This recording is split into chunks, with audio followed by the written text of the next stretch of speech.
Hello,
hello, hello, hello, hello. It is Tuesday. It is Tuesday, another day, another stream. And today, we're gonna go back to the Chun-Li figurine. So, we've done the base mesh, we've posed the base mesh. We, I guess, created or we turned the base mesh into an actual body, you know, like how a human would look like, not just like a robot, you know? Welcome, Nebulous39. Hope you had a great day. Welcome. So we turned the base mesh into an actual human body. We talked about the, I guess, leg anatomy. We talked about feet in general. That sounds weird just to say it like that, but you know, feet anatomy, we learned a little bit more about those. And then we also went into the upper body anatomy. And what we're going to do today is we're going to go into the hands. One of my fears. I haven't sculpted that many hands yet. I remember sculpting hands before and they turned out pretty good. So I think, you know, I can sculpt some decent looking hands, but you know, it just takes a little bit of time. And you know, I guess now that we have to sculpt two because they have different poses basically, I can, you know, practice them a little bit more. So yeah, today we're gonna go into sculpting hands for the Chun-Li figurine basically.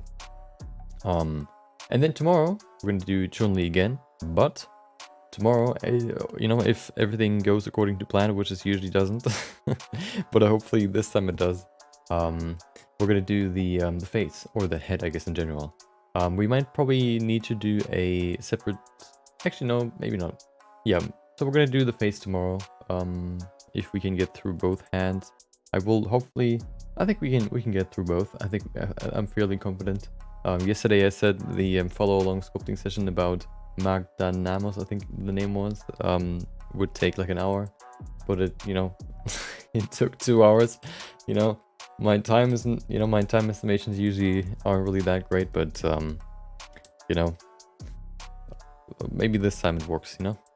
Even after working in advertisement agency with you know, where you have to determine how long we're gonna need for a project, working there for, you know, more than 3 years now, or 4 even, I still can't estimate good times for how long everything takes. So, you know, you never, I guess that's something I'll never learn, I guess.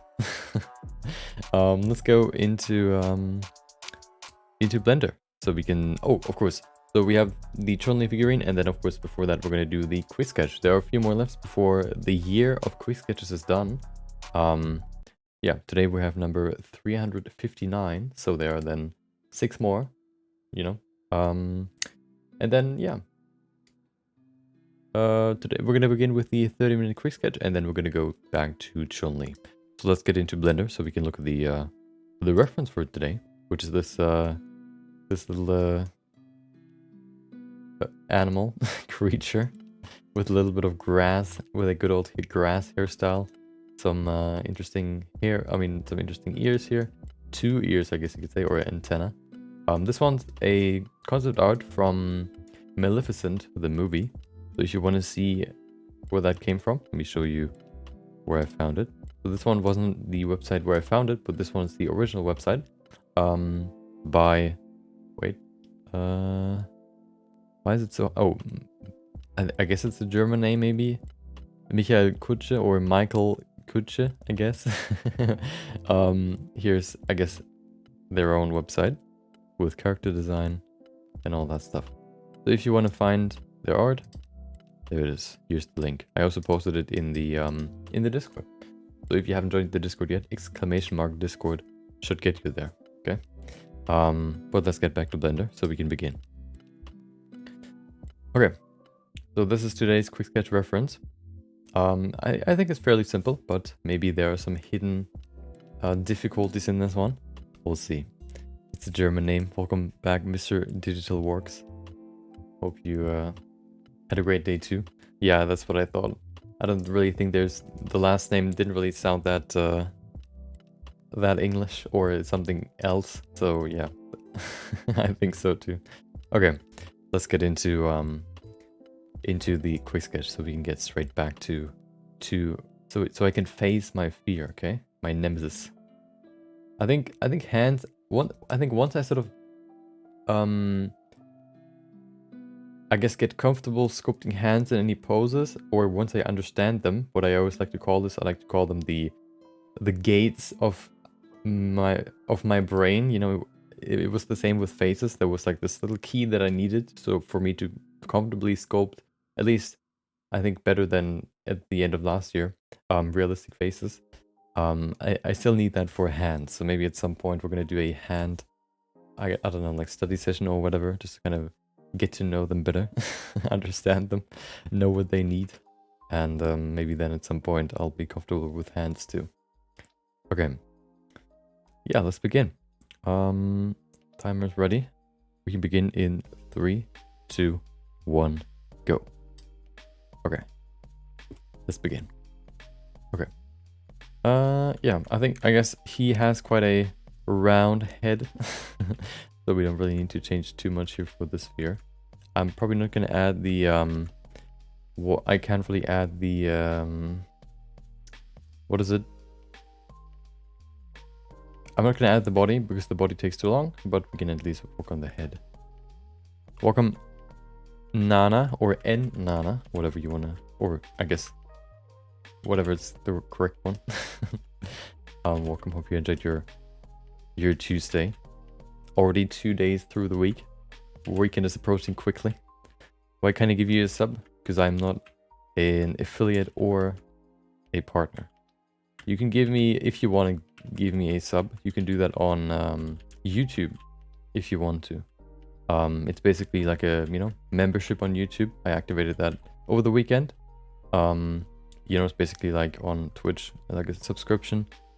And you get some bonuses. For example, like, I guess on YouTube you get some emotes and like a badge, or I guess similar to what you get on Twitch. Or there's a second tier where we get priority for future personal feedback sessions. So basically we do these every second Friday, and if you have any artworks that you want to get feedback on, you know, we look at them. If you post them in the Discord, we're gonna look at them. And oh, Prime sub, okay, yeah, I guess that doesn't work then. Yeah, and you can get priority. So basically what I usually do, or one rule is the person that posts first is the first one to get feedback. But if you, for example, are a member on YouTube, then you would be the first one to get feedback. But of course you can't use Prime on YouTube. It would be cool if you could, you know, there is what is it? There's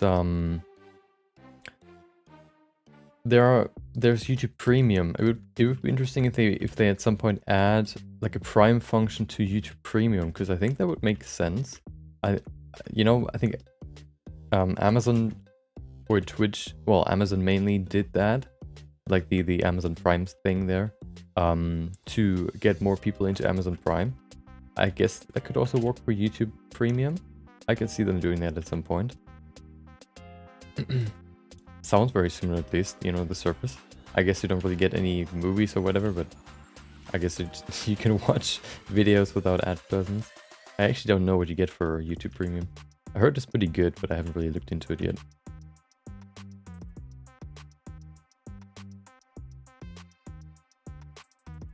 That doesn't work. Okay, let's see. I'll stay tuned with you affiliate to Twitch. I don't know if I'll do that at some point. Maybe.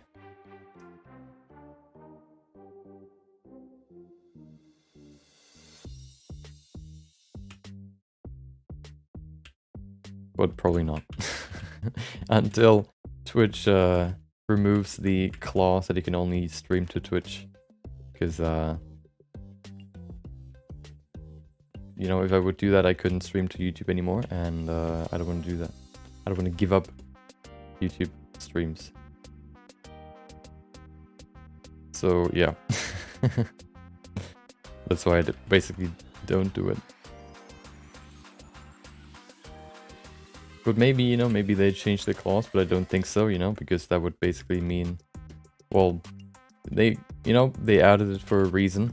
And I think that reason is, you know, to kind of keep people on the platform, or, you know, so that people stream only on their platform rather than streaming on multiple, which, you know, can probably cause them some trouble when it comes to who's the leading streaming platform maybe in the future. So that's probably why they don't want to do that.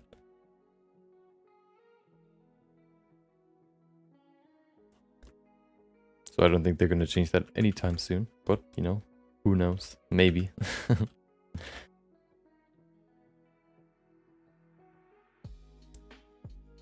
There we have the good old trunk. The schnauzer. There you go. Okay. Looks kind of weird, but I guess that's the whole point of this thing. That's a little bit too wide. Okay. The trunk is too girthy. You need to make it thinner. That's better.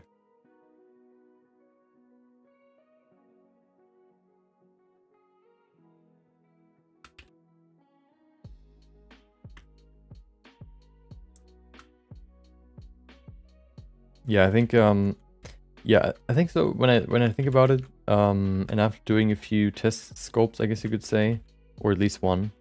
Well, you could count Chun-Li too. I think I'm fairly comfortable with the body anatomy. The only thing that I am, you know, still, or at least the muscles. Of course, the next step would be adding like fat on top of that. Different degrees of fat would probably be the next step in my, I don't know, journey. Sounds weird, but I guess you could say that. Yeah, I think I want to do that once I'm comfortable with hands. Hands are sort of, they're kind of weird. I don't know why. I'm always, especially starting with the thumb. Maybe hands just require more work for them to look right, or maybe I'm just not, you know, maybe I just need to spend some more time in getting comfortable with it.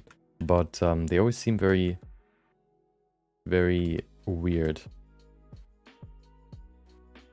Probably because I'm not comfortable with them.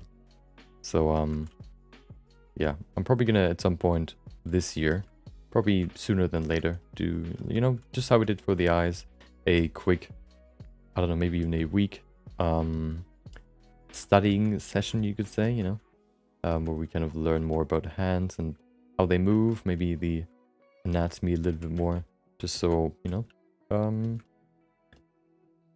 once you know more about your enemy, you can understand them and you can you can beat them. Okay, that's the whole idea at the end of the day.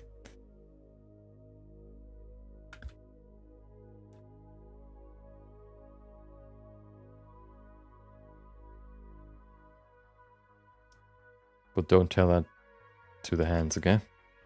They don't need to know that. It can be our little secret. Okay, here's his spherical head. It looks more like a triangle, I guess. Or like a trapezoid. I remember while I was editing one of my videos, I always said trapezius instead of trapezoid.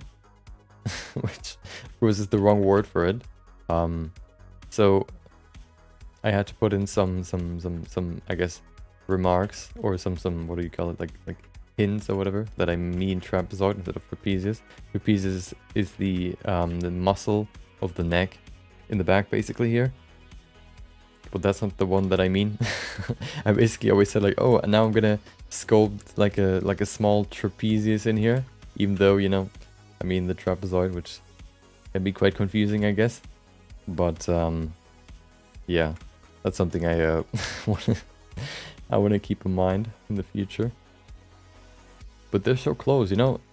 In German they actually they're just called like Trapez, basically, like trapeze.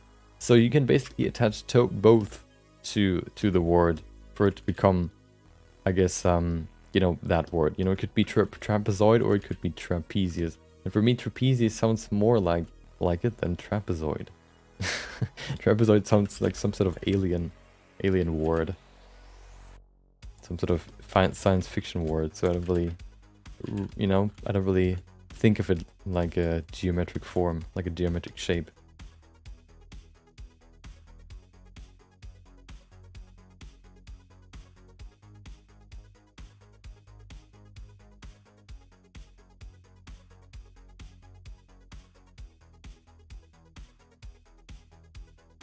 Okay, coming somewhat together here. Sprichst du Deutsch? Or Dittusch? Yes, I do. I am from Dittusch. Wait, that's the wrong one. There you go.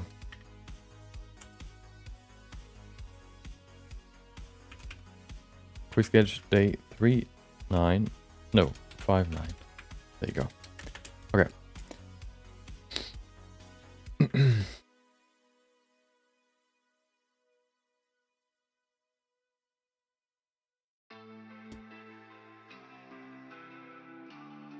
It's actually funny. I think now it's at this point I've consumed that much English, and I'm speaking that much English now that I actually mostly think in English, which is interesting. I actually don't know when I changed to that. I think, you know, just the way I think to myself, maybe that's the same for everyone. I mean, mostly think with me rather than, I guess, as me. So I, you know, have a conversation with me in my brain,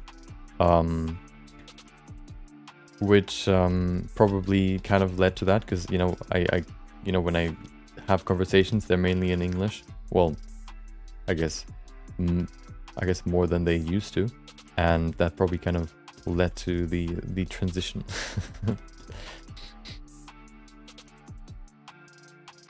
Which is kind of weird, but also interesting. I'm slowly transforming. My brain is warping. Ich muss sagen, du hast fast keinen Akzent.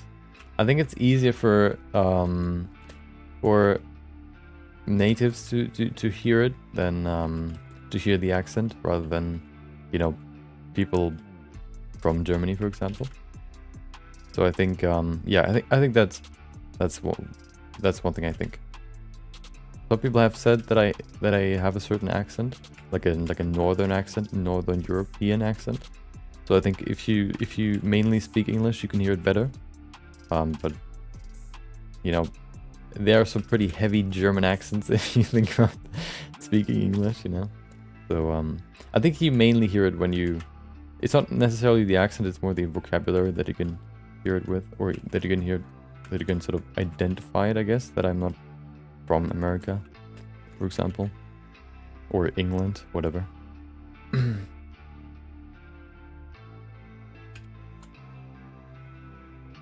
But I try to reduce my accent as much as possible. Maybe that also comes from watching a lot of, you know, videos. I think the more sort of your I guess you could say exposed to the language, the more you inhabit a certain accent, and you also sort of get more used to speaking with a native accent, I guess, or with the native pronunciation, rather than resorting to your native language, for example. I think that's why some people have like such a huge they like a German English accent, such a huge one, because they don't really speak it that much, so they don't really know how it's pronounced properly, or they don't really they haven't really heard it that much, so they just go with what they know, which is often that's wrong. Just how when you hear somebody like an American, for example, say German names or German words, it's always wrong, especially the EU or the special letters like A, Ö, and Ü. They always just say O, A, or E. No, U.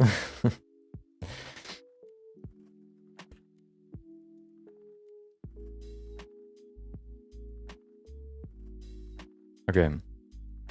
60 minutes. It's time to add the ears, the big ones. I think they're right behind the eyes. So let's add those first.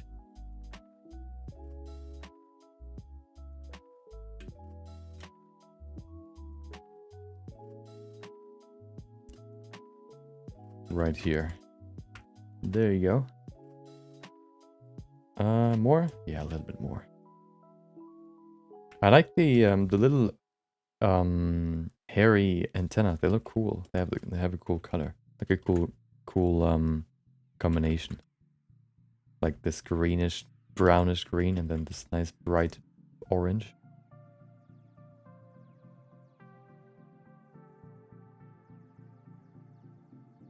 There you go. I'm not here for the boobs. You're not here for the boobs. Well, that's good, because we're not going to sculpt boobs today. Boobs were last time. This time we're going to do hands. So I guess maybe you're more interested in the hands. Maybe. That's what we're going to do today.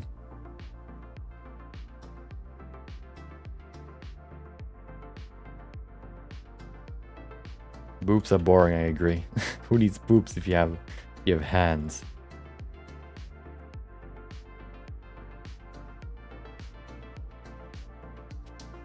You're not using the smooth option inside the dynamic topology settings? You mean this one here? I don't like this one. I don't like the smooth shading, just because it's I like to see all the structure of the geometry, because I can then, I guess, change it better. For example, for example here, if you think about sharpening this edge, what can happen is, if your cursor is too big, you can kind of miss the vertices. So if you hold control, you can see you sharpen it very, very lightly. But if you go to the direct edge here, that you can see only in, I guess, whatever non-smooth shading, you can't really see it here, so you don't really know where the edge is. But if you go in this one, you can see where the edge is, like the vertice edge, the geometry edge, and you can really target this edge and can more quickly create a very sharp edge here. So many edges in one sentence. That's why I basically mainly don't use smooth shading, because you don't really see the structure of the geometry that well.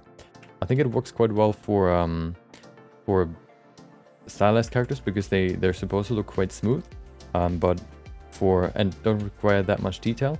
But in my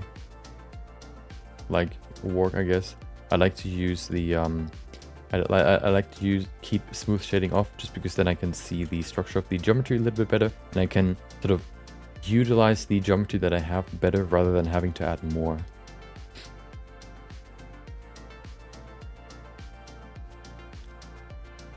It's especially useful for stuff like eyes, for example, where especially in like 20 resolution, you don't really have that much geometry to work with. So really utilizing the geometry that you have can be really useful there. Okay, those ears look interesting. Let's reshape them a little bit.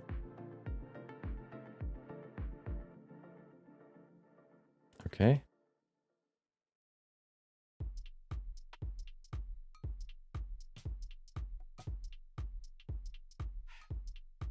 Perfect. Time for some more detail.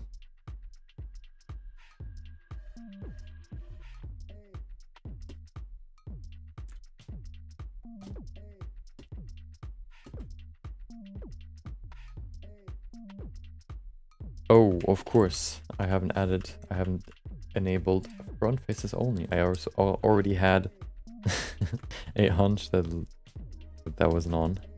Now I know. You can oftentimes kind of feel it when your brush strength is sort of lesser than it should be, or less than it should be. So it feels kind of weaker. It can oftentimes be because you don't have front faces enabled. And I think it sort of distributes the strength evenly throughout all the vertices that it touches. And because, you know, it also touches the other side, it, you know, lessens the power that you actually have for the side that you wanted to change. That's just a theory, but it always feels that way, at least.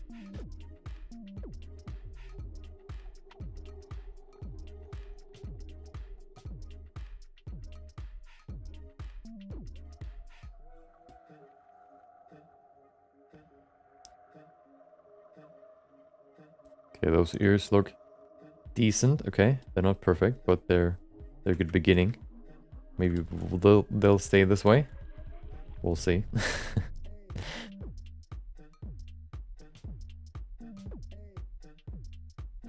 Probably not going to change them too much. Maybe the edge here, but maybe later.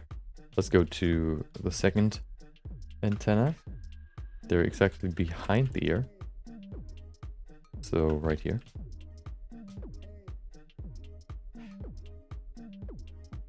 I'm probably going to increase the magnify, maybe to 0.065. Because then we can keep the thickness of, well, maybe not. Well, I guess it works a little bit, but yeah, I guess it works good enough. There you go. Oh, that's a little bit too long. There you go. Okay. Yeah, I've seen some people use the smooth function in when they do their sculpts, like Jan sculpt, for example. I think he uses it quite frequently. I just don't like it. It removes information that I like to have, and so I don't really use it. But I can see the benefit, especially, you know, if you want to make something look very smooth. You can't really necessarily see if this would look smooth in the detailed view or in the flat view. But if you then enable smooth shading, you can see where you still have some bumps that need to be smoothed out, or you have some like edges here that you need to smooth out.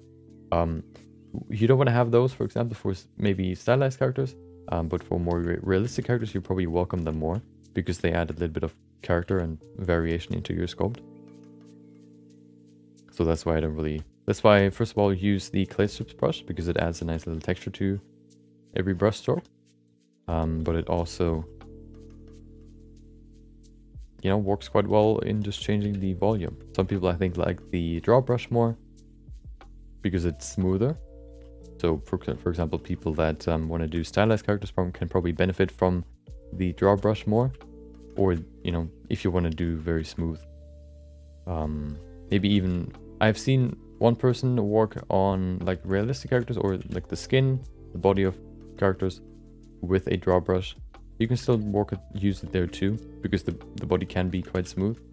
I just like the clay strips brush more.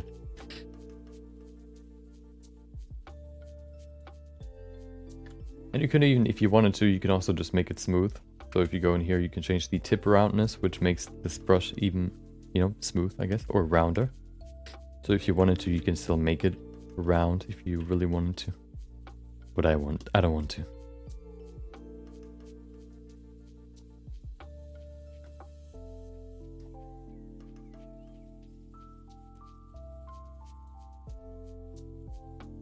I want to see all the ugly details so I can adjust them.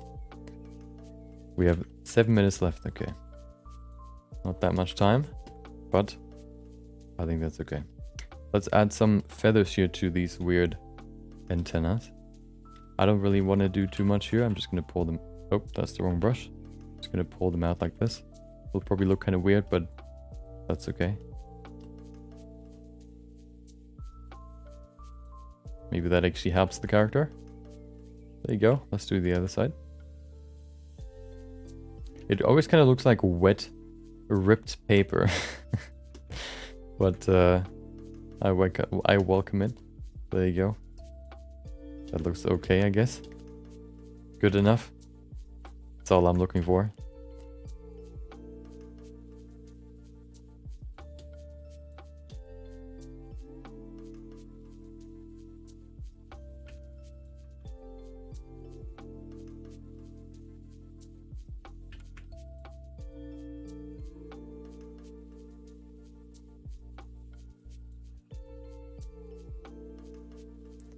Okay. They look kind of weird, but that's okay. Let's go and add some more hair here in the middle. Make some room for his hairstyle. Very important. Oh, that's the wrong brush, of course. Oh, I want to do something that I haven't done for a while. What I like to do is I like to enable or increase the resolution, maybe to 50 should be enough. And then I just use, and I just apply more geometry here to the head where I want to add the hair, like this. What I then like to do is I like to use my mask brush to, you know, draw some small little dots here, like this. There you go. Because we now have more resolution, I can actually do that. They can be smaller and more defined, like this, for example. Of course, they're symmetric, so they don't look too realistic, but that's not the point here. Okay, there you go. Then I like to invert it, use my snake hook brush, and then I just pull it out. Woo! And then we have little hair. Looks kind of weird, but what we can then do is we can first of all smooth it to make it sharper, and then we can also just kind of twist it a little bit, make it smaller, give it some you know, some structure, for example, like this. Of course, symmetry kind of destroys the natural look. So if you want to remove symmetry, you can make it look a little bit more natural. But that's how I like to add hair sometimes. If it has to be, you know, if it doesn't need to be like super detailed, for example, just like a hint, add that's supposed to look like hair, you know. So yeah, there you go. And then, you know, if you want to, you can also just use the crease brush a little bit more to add some structure here to the side, maybe to kind of add a little bit of a transition to these hairs, and then there you go. That's all that I wanted to do there. It looks kind of weird, but I guess it works. I actually had a dream today that I looked into in the mirror. I think sometimes I have like dreams that I have exactly right in front or right before my alarm rings. So, you know, they, I don't know why, but sometimes I actually think about like, hey, you know, when is the alarm ringing, you know? In my sleep. And the dream that I had before the alarm rang this night was that I looked into the mirror and I saw a bald spot at the top of my head. And then I looked at the in the mirror today in the morning, and I saw that I'm far from that. So yeah. That was an interesting dream. But you know, if I would lose hair, I would just, you know, I guess become bald. I don't really have a problem with that. I'm not scared of my naked head. I shaved my head before, so it's not really something that I'm afraid of or whatever. But it was an interesting dream.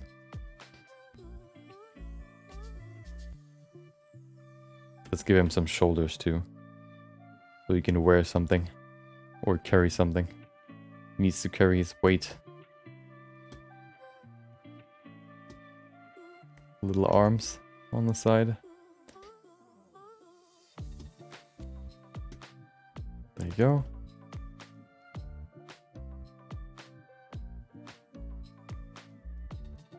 By the way, if you do any of these follow along sculpting sessions that we usually do every Monday, or you know, you can also see them, I guess, as videos later on my main channel, on my videos channel. Feel free to, you know, tag me if you post them on social media, for example. I would love to see them. Somebody did that on Twitter, and it looked pretty cool.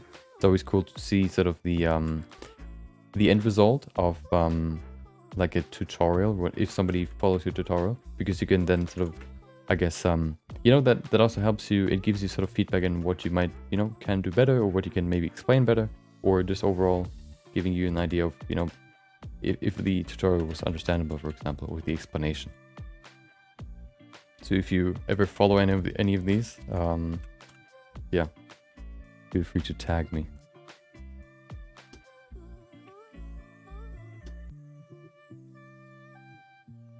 Or mention me, whatever. I don't know how I see it. I guess you just have to add the ad.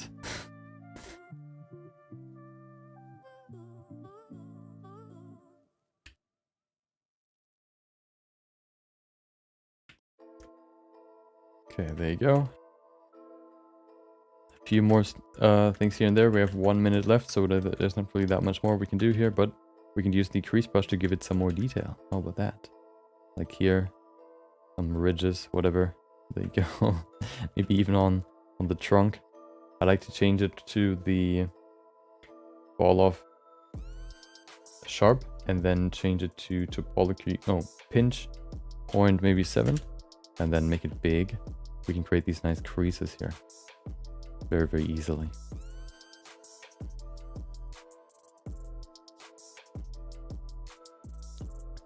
There you go. Looking good. We haven't added eyes yet, but I also add them. I always add them later, so yeah, they'll be there soon. I actually think about just using normal eyes. I think that'll make him look even weirder, and I think that's sort of the point of the whole character. So we're gonna do that probably. Use real eyes, or your realistic eyes, rather than my normal, black spheres.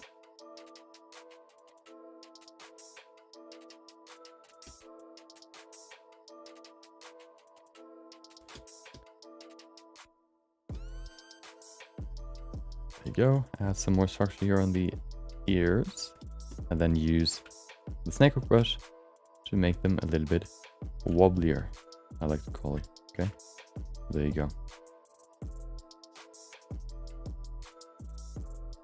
Perfect.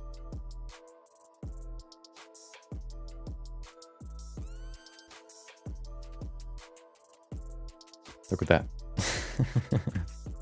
Let's push it a little bit further in, so I don't need to make the camera angle that big.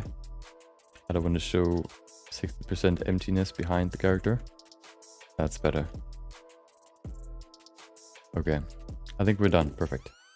Welcome, Kevin. Hope you had a great day. Hope you enjoyed your Tuesday.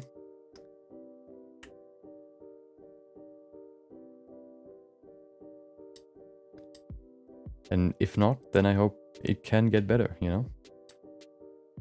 Or it will get better. It will, okay? It's not a matter of hoping, it's a matter of knowing, okay? It will get better if it's bad. Even if it's good, it will be even better, okay? Believe me.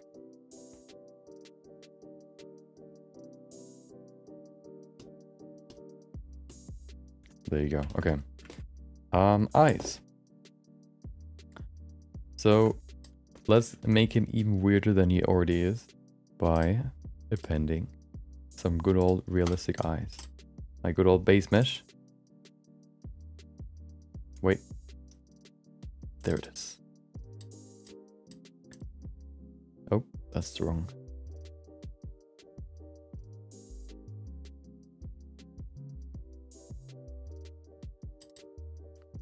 Okay. Fancy quick work. Thank you. It's a Grim Skull. Welcome. Hope you enjoyed your Tuesday too. Let's see what it looks like with some eyes. Good thing is we can't really make it worse because, well, it just is not possible. So, that's one thing. Let's see. Look at that. Oh no. I don't know about that one. Hold on. What does the reference look like? Of course, the eyes aren't really there yet, but okay. Maybe a little bit bigger and also a little bit further into the eye socket here. And maybe also a little bit more outwards. perfect. Oh, that's actually perfect. That's exactly what it's supposed to be. Nice. Okay. Let's do the render. So where should the camera be? First of all, make it bigger. Zip. And then the camera.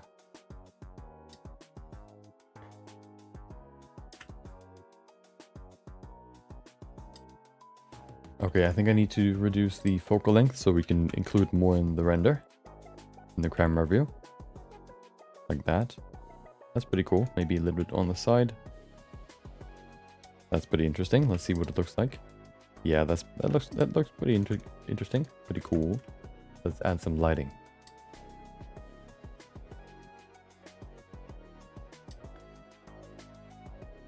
This one. Collection and light. Nope, wrong one. This one. There you go. Let's see. Okay, it's not getting better in rendered view. Okay, let's see.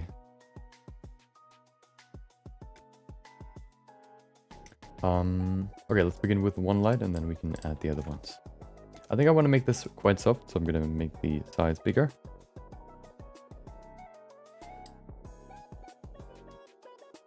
I think I want to make it look more like a daylight scene, so I'm going to make it, put it maybe here to the side a little bit. There you go. Well, it's not really a daylight scene if the background is dark, but I guess maybe at least a little bit brighter. And then add the one to this side here. And then I'm probably going to change this to... I think we haven't used green for a while, so I think green should look quite well. Or maybe bright blue. But I think we used blue yesterday. So I don't think blue is going to be on the menu for... Oh, we use purple. So we can actually use blue. Nice. Then let's use something like desaturated blue. Actually, no, I kind of want to have like a nice blue. That's pretty cool. Okay. We could also make the eyes blue if you wanted to. That could look pretty cool. Combination with the light.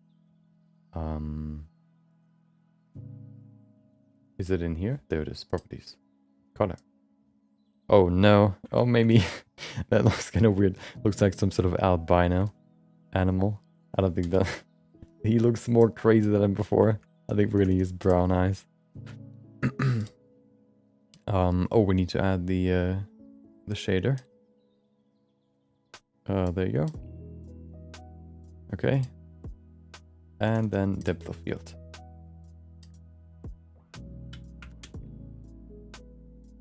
Okay.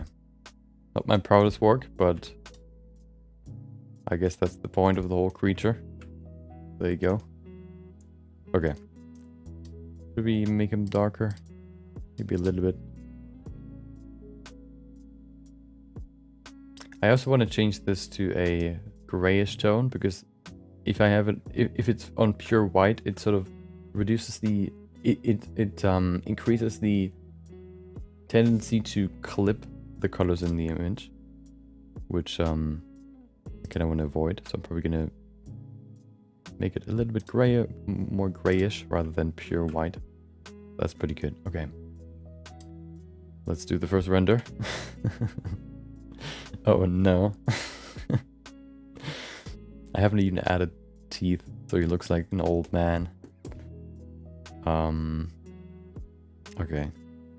Time for some post-production to make it look somewhat more appealing.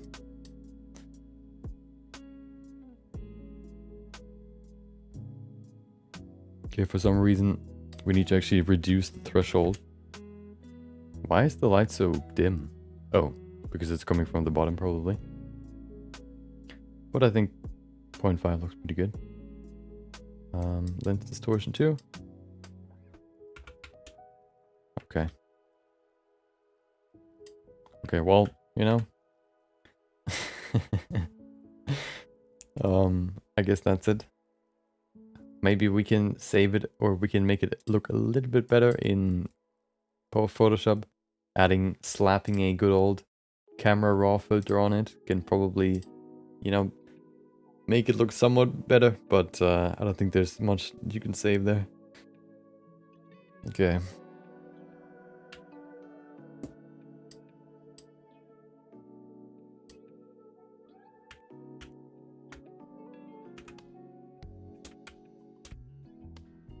get... Oh, there you go. Hopefully this is not an omen for today's stream. I don't want to look. I don't want to make my hand look like this. Okay.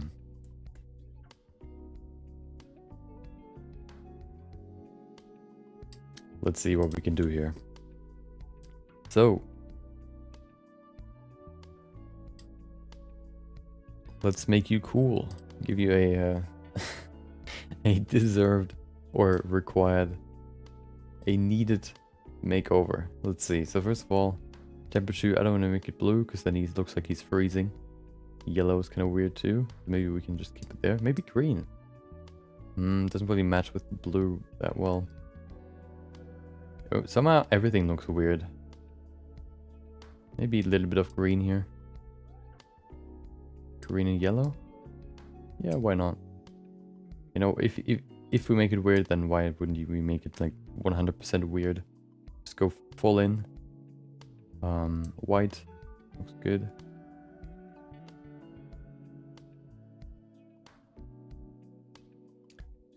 Okay, you know, I've already given up on him. I'm sorry, but I don't think there's much to save here. Okay. Let's see if we can do some more here in color grading.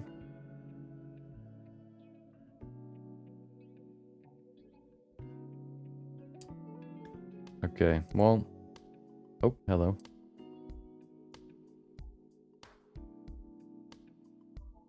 You know, I guess... No, dude, it's just, it looks so weird. You know what? I'm gonna leave it there, okay? That's all that... You know, the ceiling on this one isn't that high, okay? So, you know, it's just a lost cause, okay? There you go. Okay.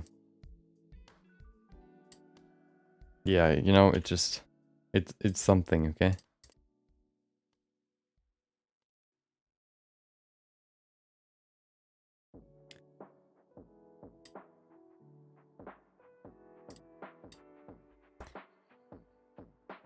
He looks like somebody that has been caught with the weed in his pockets that somebody else put in there and he didn't know about it. It just, dude, it's, you know, I think I've dissed him enough. Okay. And we probably took some of it too. Try to snort it before anybody sees it. Okay. Do you use depth field when rendering? Yeah, I use it. Yeah, I use it quite often. Well, I use it for all quick sketches. It adds a certain level of realism to the image, which I kind of like.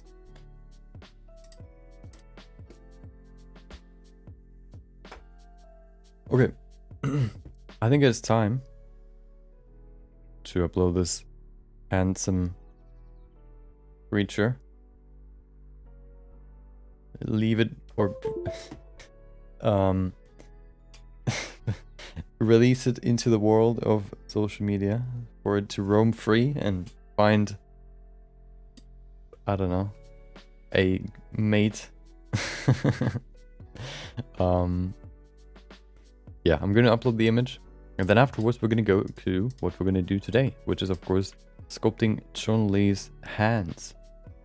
It would have been weird if I left the feet for like a singular stream. Today, we're going to sculpt feet. Chun-Li's feet. No, we're going to do hands today. 2 poses, because, you know, why not? You know, why would we do one? You know, basically because they have 2 different poses, so we need to do 2 of them. Yeah, we're gonna sculpt hands today, and I guess go a little bit more into the anatomy and into the mechanics and how everything works together. Yeah, that's what we're gonna do today. Usually basically almost every stream that we've done for Chun-Li, we've learned something new, or I at least did. So maybe we'll learn something new today too, you know? Hopefully. Maybe you're an expert at human anatomy, maybe then you're not gonna learn anything new, but for everybody else, maybe we'll learn something new. There's always something new to learn. Last time, we learned that there's a little muscle that you can basically only really see if you raise your arm. It basically connects to the upper arm muscle, and yeah, you can basically only really see it if you raise your arm. I always saw this little bump in the armpit, but I never really knew what it is. It's basically just the third biceps muscle that you don't really know about. Or, well, because it's not really visible. Okay. Perfect. So, yeah. I'm gonna see you in 3 minutes. You're gonna see the good old compilation, and then we're gonna begin. So, yeah, hope you enjoy. I'll see you in 3 minutes.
Okay.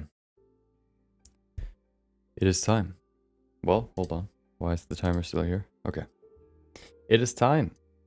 It is time to go back to Chun-Li. So, I think once we're done with this week, we might be done with the body. That could be, you know, that could be a thing. Okay. I think so. When, you know, when everything goes the way I think it should. Which it probably won't. But, yeah, if everything goes right, then next week we can go into sculpting or modeling the clothing. So that's going to be the next step, you know. Once we're done with the body, we can go into the clothing. And good thing is she doesn't have that much, I guess. So it's not going to be that complex compared to an older project that took 2 months, but not really only because of the clothing. I guess one part definitely, but yeah, it's not going to take that much, okay? That long. Okay, where are you? There you are. Okay. there it is. So this is the current state. We forked on everything except for the hands and the head. So today we're going to go into the head. One thing to note is everything right now is very defined. Of course, once we go into the refining part, or overall just into the, I guess you could say, into the clothing, you could say, I'm probably going to smooth everything to make it look a little bit, you know, natural, more natural. You know, you wouldn't really see like all these muscles on the outside, because there's stuff like fat and skin on top of the muscles, and she, you know, as you can see here, she's not that defined, you could say. So that ripped, well, she's ripped, but she doesn't have that much definition. So we definitely need to adjust that at some point. But the day is not today, okay? Today what we're going to do is we're going to go into the hands. The hands you can see right here. So I think I want to begin with this one because this one's easier. The other one, this one's tighter, so it's harder to really, I guess, get this one right, you could say. It's just, you know, to get the hands right, you kind of have to sculpt all the fingers correctly, you know, and it's harder to do that if all of them are so close together. So I want to do this hand first. Yeah. Okay. So yeah, I mean, you know, there's not much more to say. I guess I could pull up like a hand reference. That could make sense. I think I want to do that. We don't really need this one right now because we can't really see the hand here in the back because it's behind her massive thighs. Okay. So let me grab some hand references real quick so we can look at those. Maybe they can help us. Or me in my ordeal.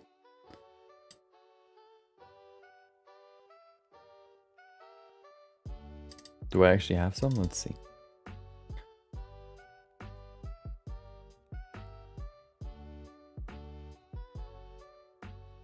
I don't. Well, I have one, but that one doesn't really help me that much. Of course, one thing to note is that the model, the Chun-Li model in the game, has bigger hands and feet. I think all of the characters have that, just because then you can read the character better in fighting games, you know. Of course, we're gonna go with realistic proportions rather than insanely big hands, for example. And then, yeah, let me see if I can find a good reference here.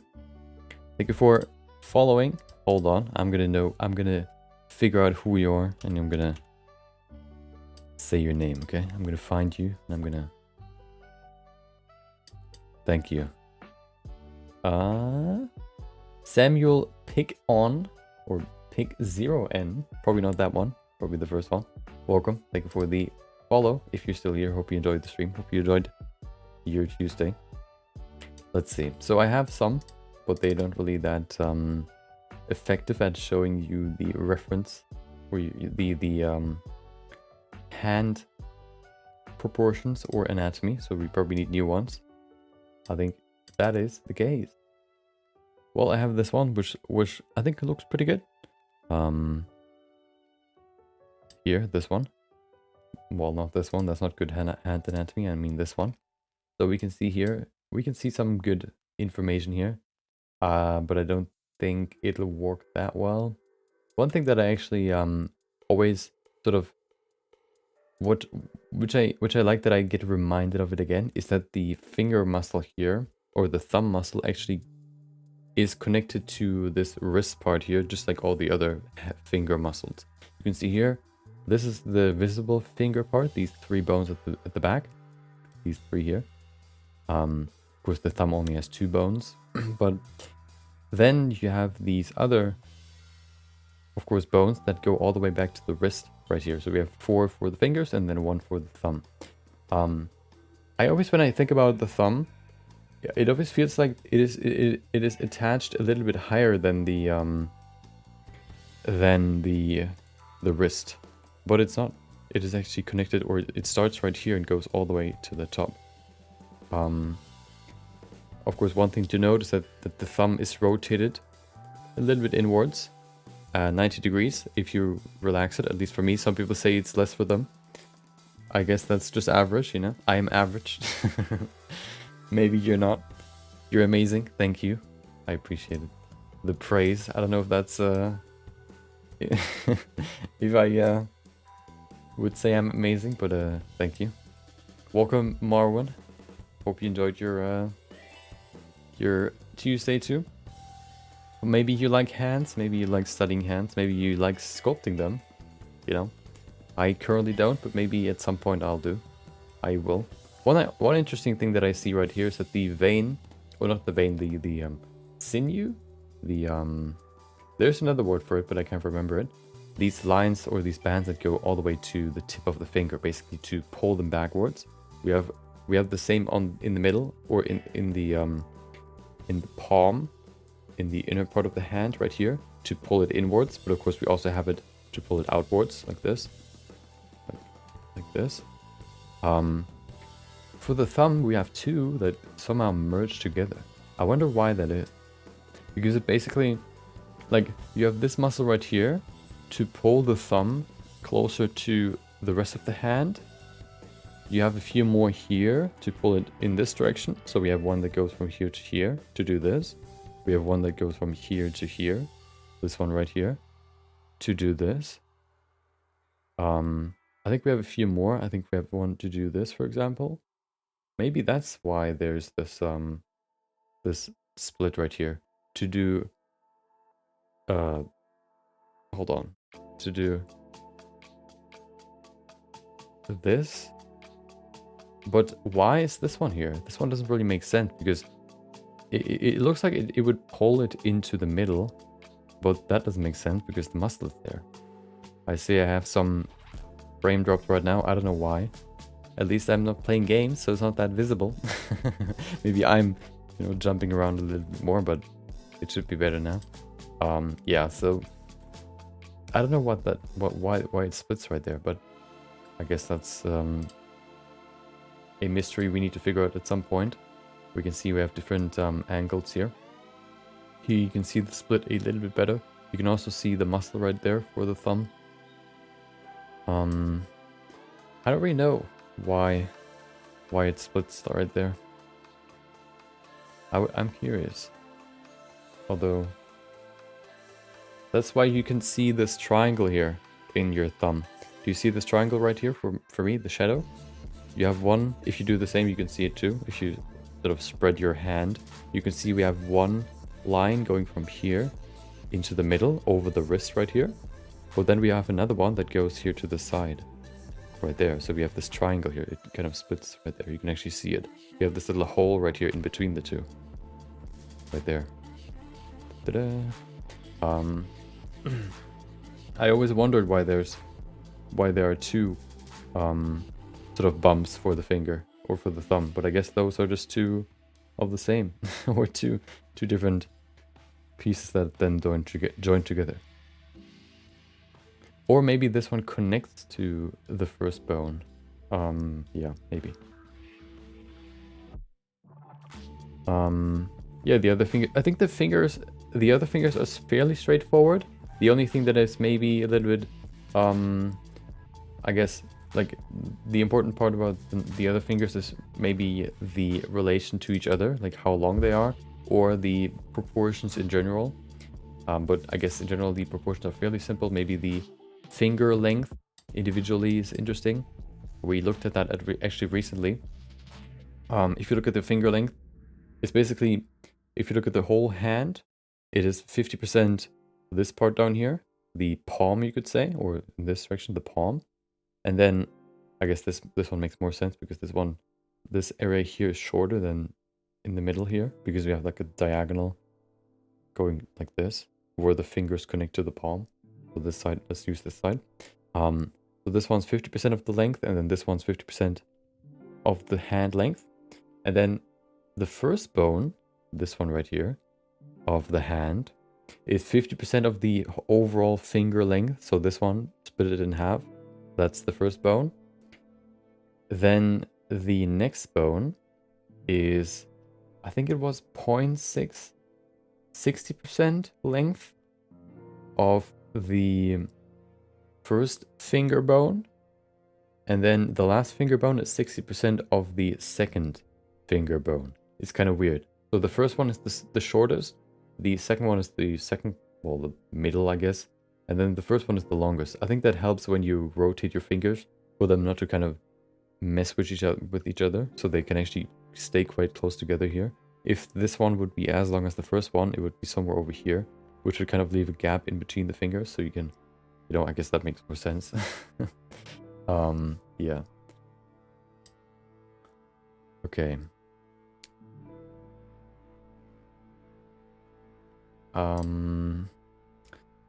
So I want to look at the thumb real quick. I want to look at some reference images. I don't know why, but my internet sometimes just doesn't like me. It should get better at some point. Hopefully. There you go.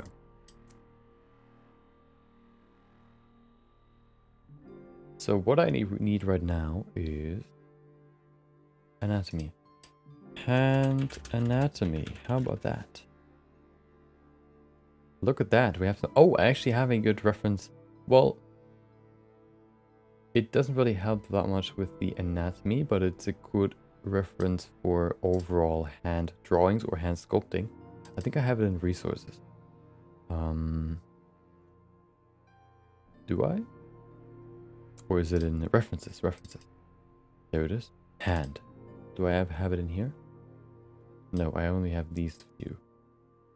So here you can see the proportions, for example. This one, I don't know what that's supposed to be. But there you go. So I have some interesting things here.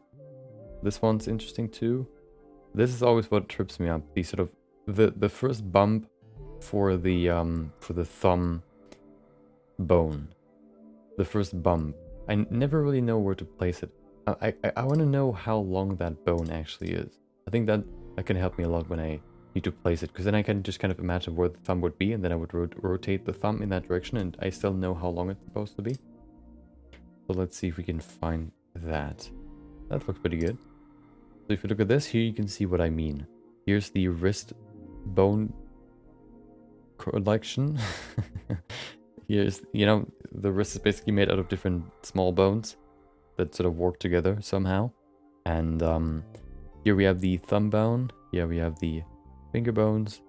And it seems like it's half as long as the other fingers, or at least the finger next to them, the pointy finger. I guess you could say it's half as long as the middle finger. Maybe that could work. 50% roughly. And then we have the first bump here, this one. Hold on. Then we have this one right here, this little first bump. So 50% of the length. So if you rotate it in certain directions, of course, like here, you know, you kind of have to take this length, rotate it over here, and then you know where the first bump would be. Okay.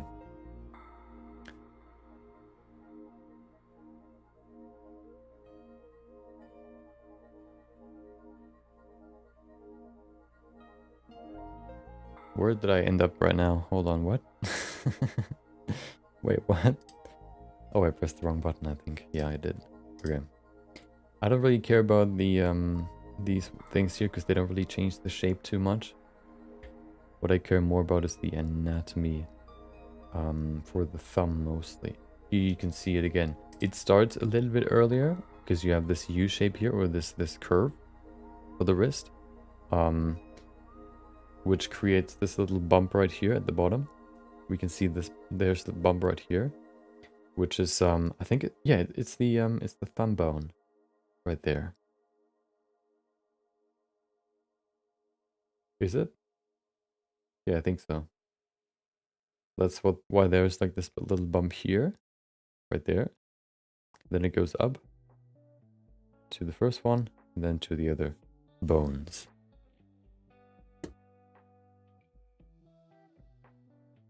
You can see the this split again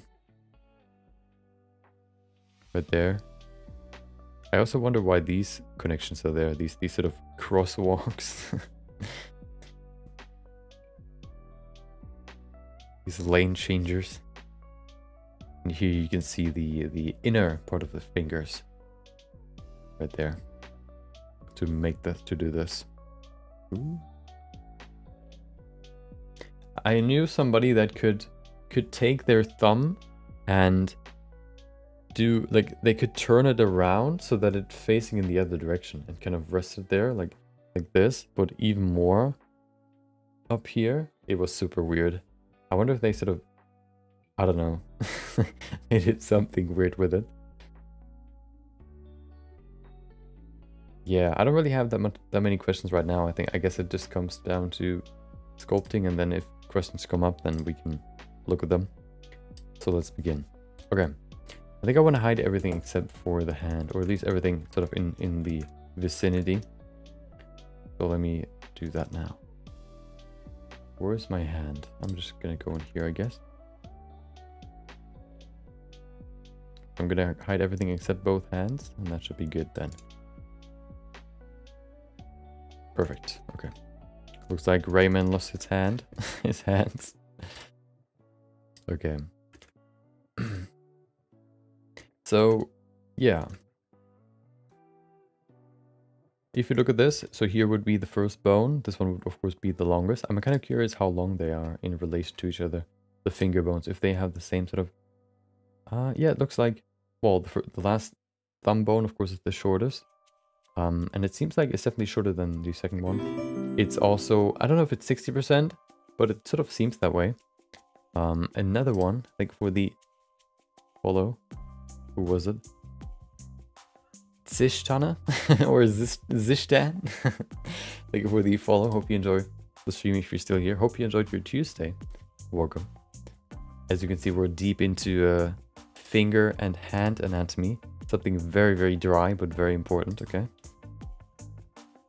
Look at this. Look at those dynamic hand poses. Maybe I'm gonna save those. Maybe we'll do them at some point. They look quite interesting.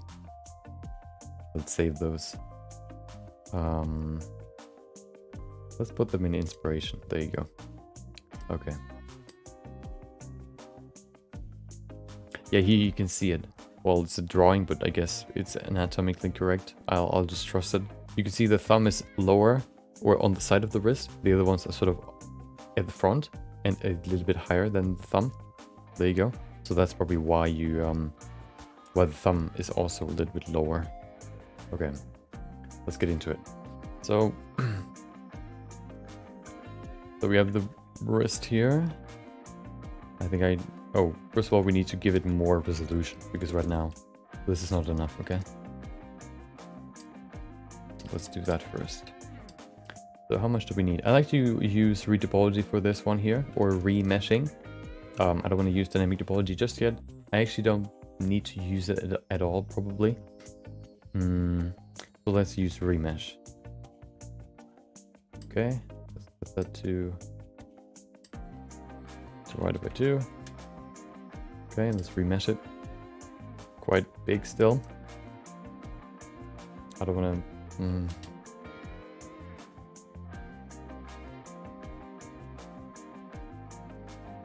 Still quite... Okay, well... Do the same. Times 0.75. Okay, I just want to get enough geometry to really shape the hand, and then we can continue. I kind of want to do that for this one here too, because it kind of looks very blocky. What is going on with my internet? I had the same problems before, and it fixed itself at some point. Maybe I can change a few settings here and there to, you know, at least maybe calm it down. You know, I guess what usually helps is to restart the router, but I don't want to stop the stream just to do that. And now that I know that it can fix itself at some point, I'll just trust that it does that at some point, okay? So hopefully, you know, hopefully I'm right on that one. Okay. Well, that didn't help. Let's go in here.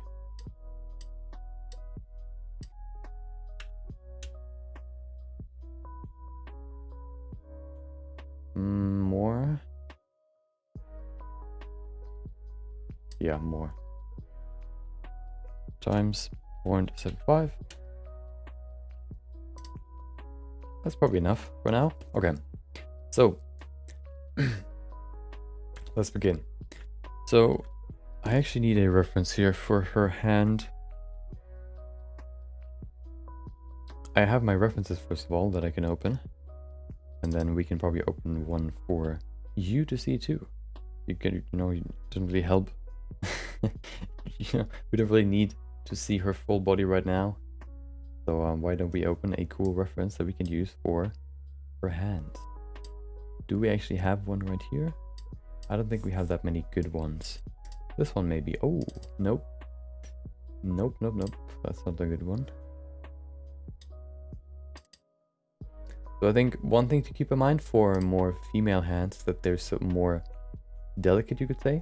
The fingers are a little bit thinner and a little bit pointier at the tips than male hands in general. Or I guess if you want to make them look more female, you could keep that in mind. Also, they're usually a little bit slimmer.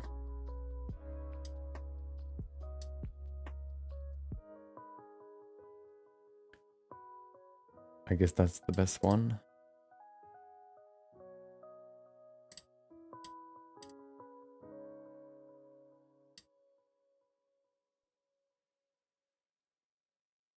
Check if you have something downloading. It's probably that. No, I don't have anything downloading. It's just my browser. At some point it just dies. It's having headaches, and then it just, you know, it just does that sometimes. Steam is actually not, it's not even on. I haven't even opened it yet today. I just opened it just to check. But if, you know, if there's anything, if there would be anything that that Steam would download, for example, it would drain my entire my entire internet connection or download speed, so I couldn't really do anything anyway. I guess it's upload speed, so it wouldn't really affect too much, but still. Even if I'm in a Discord call with someone and then I download something on Steam or I update something, it actually lags the call, which is pretty crazy. Even though I limit it. Okay. I don't really have good references. Maybe this one?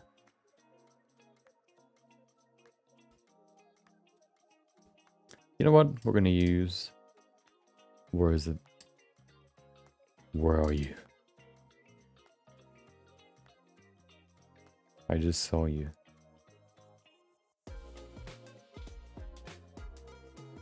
This one maybe? We can see some of the, like, a little bit of them. Of course, these are bigger than they're supposed to be. Or than they should be, but, you know, I guess. We'll take it. Okay, so... let's begin with the palm. So for the palm, of course, we have, I need my references, there they are. For the palm, you have the bones, and, well, we basically only really have one bone here, and then we have the wrist right here. So the wrist is somewhere over here, which would, let's just sculpt the wrist, which would be, look something like this, I guess. There you go. Here's the wrist bones, and then we have muscles going from here to there, to there, to there, and then to there. And then of course we have the other bone that is connected somewhere over here, right there, as like a little bump to the wrist, right here, to the side of it, which then goes to here. And there it connects to the next bone. Okay. Usually hand bones have an interesting shape. They are wider and on the sides than they are in the middle. I guess that's pretty similar for all bones. You can especially see that for like comic bones, if they ever, if you draw up comic bones, or like if you can see them in like cartoons, they oftentimes have like this little thin, you know, they're just thin in the middle, but then on the outside we have these big bulky like bumps on both sides. And that's also how they're shaped for the fingers. So we would have a little bump right here. Okay.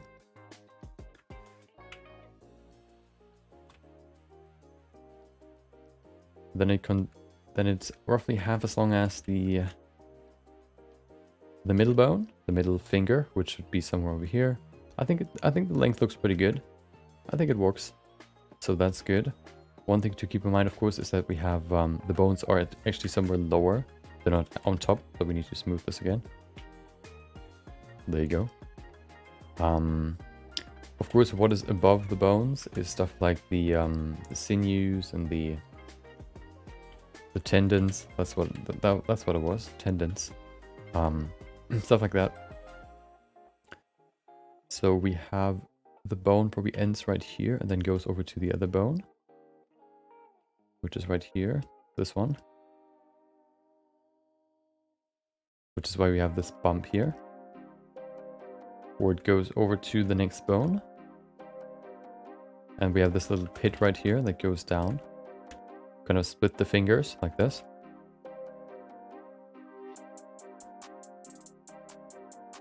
Okay.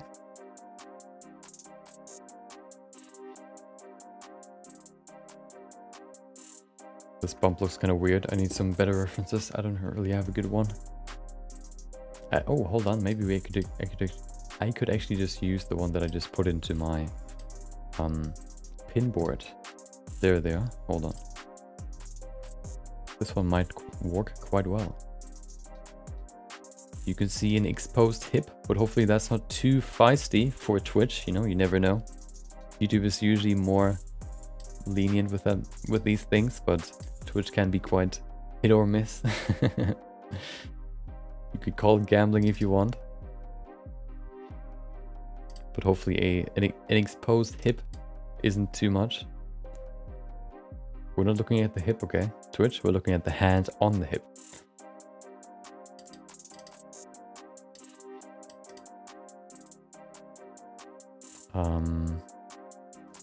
Where are you? There you are. So here you can see the bone transition. This is the finger bone, or not the finger bone, the palm bone right here, and then it transitions to the next one.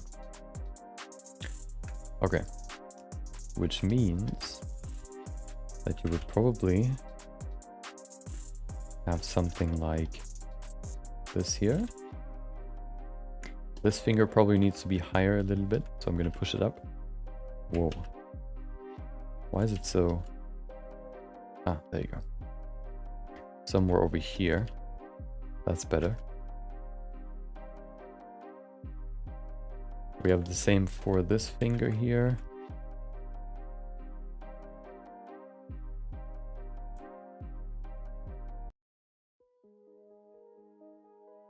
So the problem that I usually have is not necessarily the bones, but more the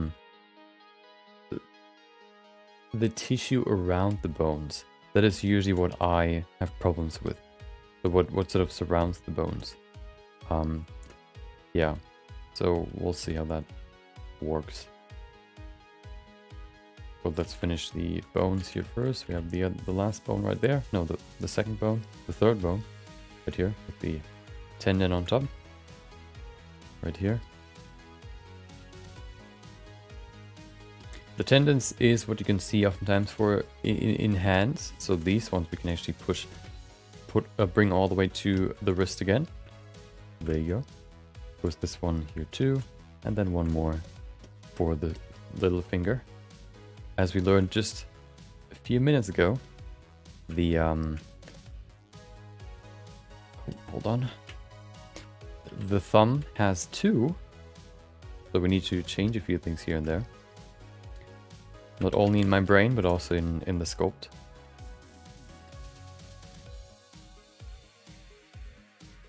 Maybe today's the day where I actually, you know, find the key to the hand knowledge.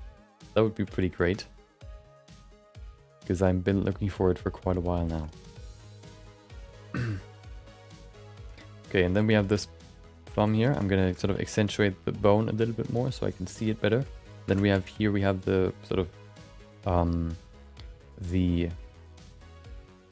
muscle that sort of moves the thumb more into the middle, right here, that connects to this bone right here. So it would look something like this probably. Like this, there you go. Okay. So what is right here? I have my reference here too, my 3D reference. Oh. Look at him, Roberto. Here you have this beautiful hands. Can I see what is there? Maybe I should look at some good old anatomy references again. I said I don't want to look at them, but now they seem to be quite useful actually. Let's see if I can find some good references for the hand muscles. This one looks pretty good. Let me show you. Look at that. Look at the hand. So here we have the sort of main muscles. You can see this one connects all the way to over here into the middle. We have a few more here on the sides, which don't really change the volume too much, if it at least seems that way. We have one here for the pinky too. These two basically create these two bumps here on the on the hand, on the palm. Let's kind of trace that over to our scope first. So what we have here is seems like the drops have somewhat stopped, so that's a good sign. Okay, so we have one muscle. Why is my camera so scuffed? Dude, okay. So we have one muscle that goes from here all the way down to the wrist. So let's scope that first. It would probably start somewhere over here on the side of it. It would then go from here over into the middle. So we need some more volume here. And we need some more volume here. So this is where it connects to the wrist. There you go. So this is that muscle. Let's go to the small pinky finger. Add that muscle there too. So this basically goes from here, from the side, right? Let's see. Yeah, it attached to the side of the pinky right here. And it goes all the way over into the middle and attaches to the wrist right here. So we need to add some more volume here too. That is how I learned the volumes, I guess you could say, of the muscles too.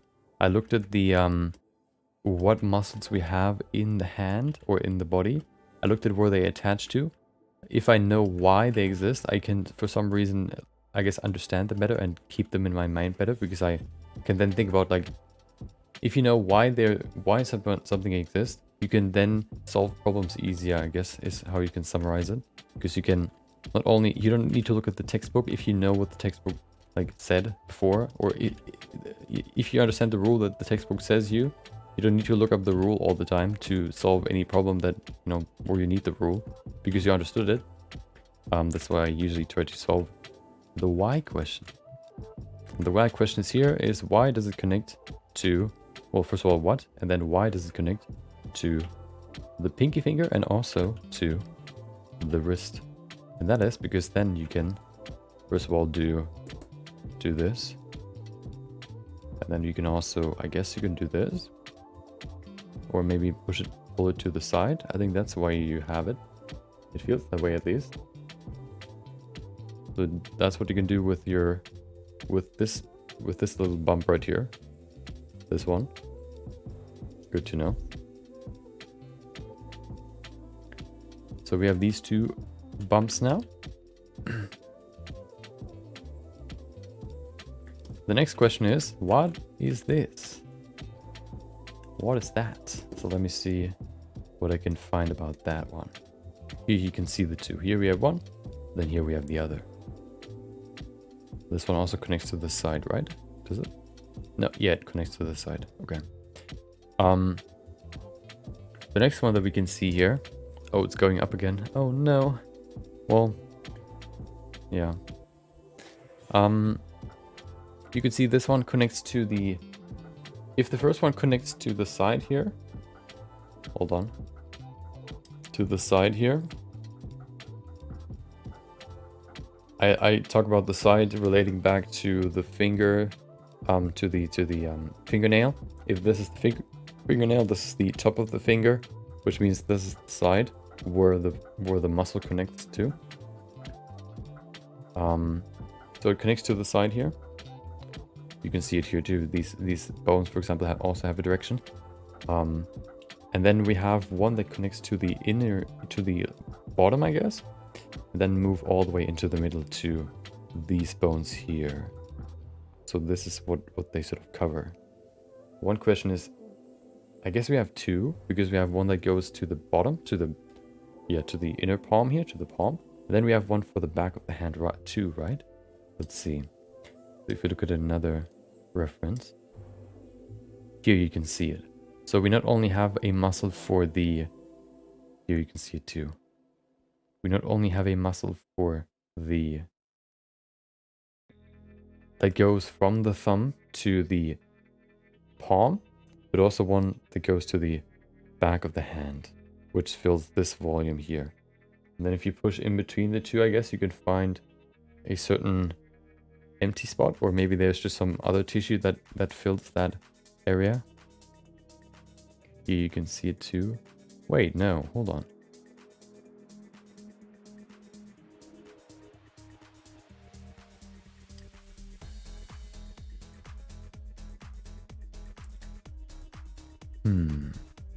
Yeah, here you can see it.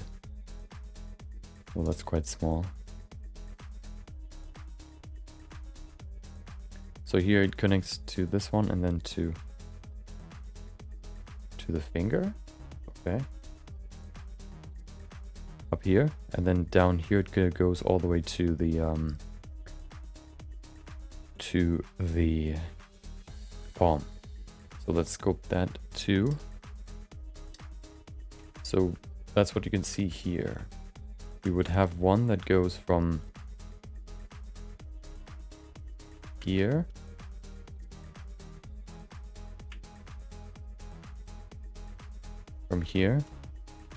all the way over here into the other finger, which would probably look something like this. There you go. So this one goes all the way to the pointy finger, to the pointer. Okay, looks kind of weird. Okay.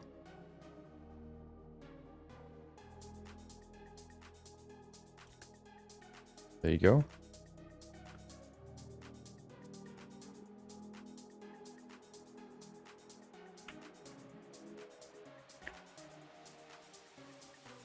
Good thing is we're sculpting two, so for the next one we can actually use that knowledge that we now gain to test it, I guess. Okay, this one's right here. Makes sense. Yeah, makes sense. And then we have one right here too. This one, of course, goes from the bottom of the finger here all the way into the middle, and then spreads out, so it looks something like this.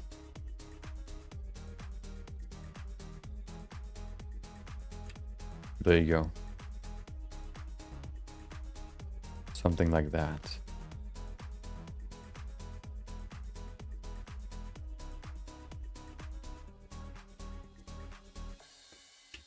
Which means you actually have the same structure that you have in your middle, in your four fingers. You have the same in your thumb. Do you see this little ridge here, or this little dip that you can see here? It goes deeper in between the fingers before it, I guess, leaves the hand. See how it goes deeper and goes in between the fingers? You have the same here too. If you relax your finger, you can see there is the thumb, here's the other finger, and you hear it goes deeper into it. Because this muscle here in the butt, here, this muscle is further forward right here than the other one. The other one is somewhere over here.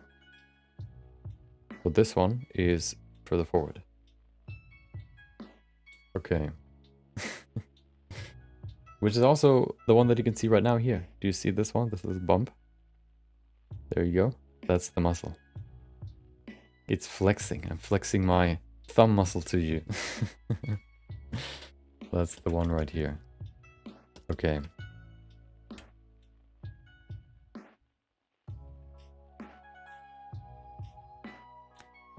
Okay, so let's look at the... I want to look at the top a little bit more. I want to learn more about that.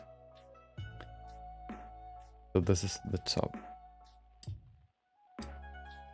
We can see, I guess, the most prevalent or important things that sort of shape the hand are the tendons. See here. And then we have some more muscles too. I don't think there's that much really shaping the top of the hand. I think it's more the palm. If you look at this here, you can see we can even see the bones. All that you can really see here up top are the tendons. So that's mostly what gives it the shape that it has. Of course, in between the fingers we have some muscles, but they're in between the fingers, so they don't really change the shape that much. What you can see here then is the palm. And here you can see this bone, I mean this muscle that goes to the side of the thumb that pulls it back. For some reason my internet is getting worse. Hold on. Maybe constant bitrate might be a better idea. It didn't. Sometimes it works, sometimes it doesn't. Very hit or miss. Okay.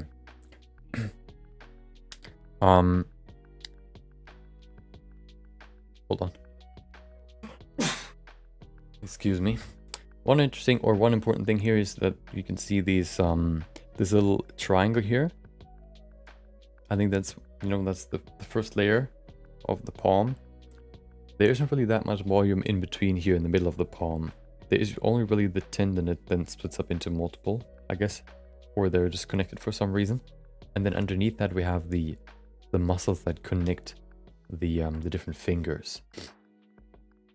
So there's not really that much down here that we need to really care about. One thing that I wonder is what creates these bumps here that you can see right there. Do you see these bumps? These ones. I wonder what creates those. That's one thing that I want to know, because that's always what sort of trips me up. So let's see where that comes from.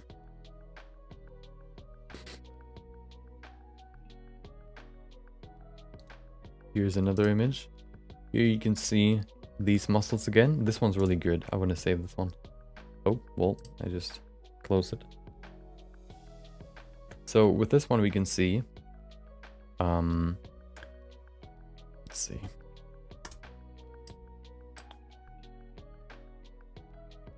With this one we can see first of all these two bones. So you can see where it connects here in the back and then goes to the finger, and then this one goes underneath the other one, creating this valley here in between them. So this one here we can see the muscles right there, here too, and then here we have the other muscle that goes to the pinky. The only really thing, so yeah, I don't really know what creates these bumps here, or what this volume is here for the fingers. You can't really see it, so I guess it's something else than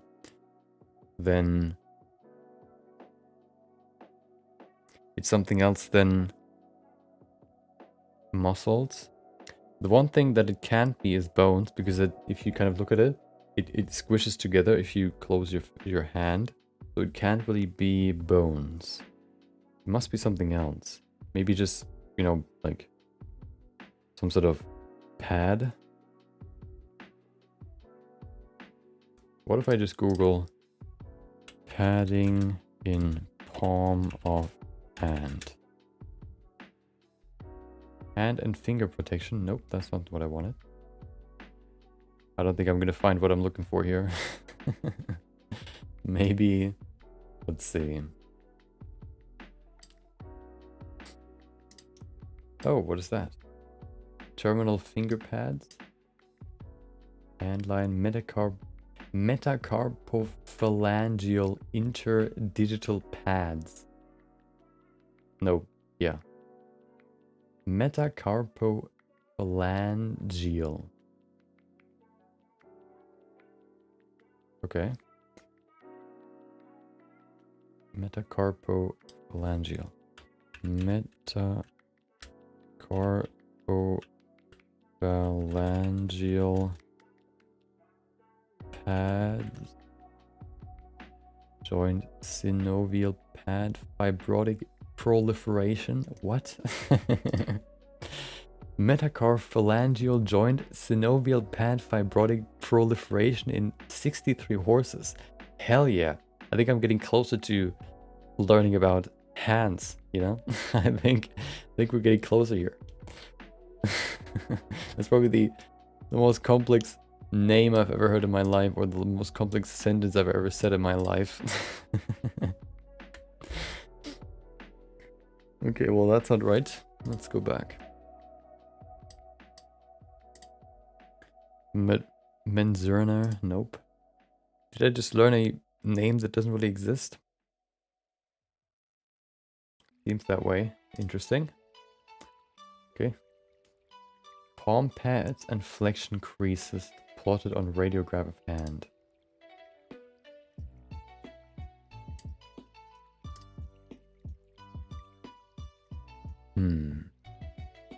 So this is probably also interesting for the hand shape, which are the creases or the folds.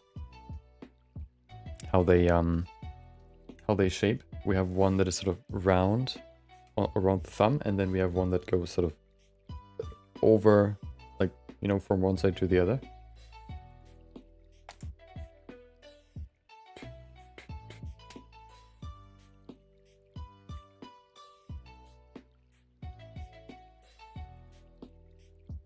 What is that? Oh.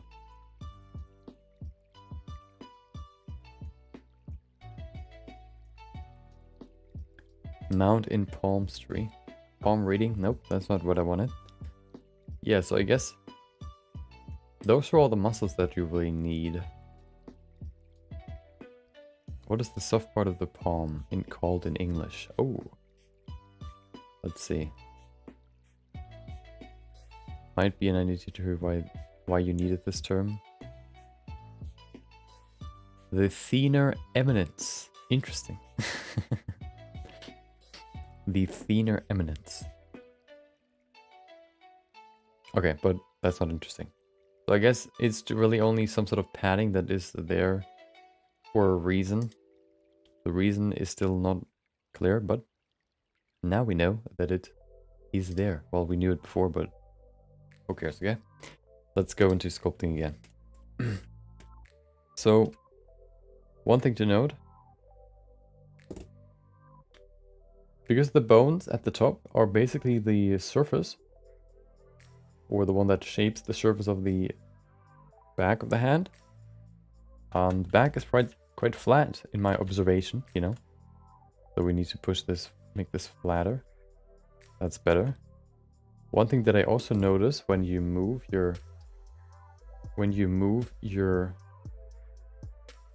hand, you can make it rounder.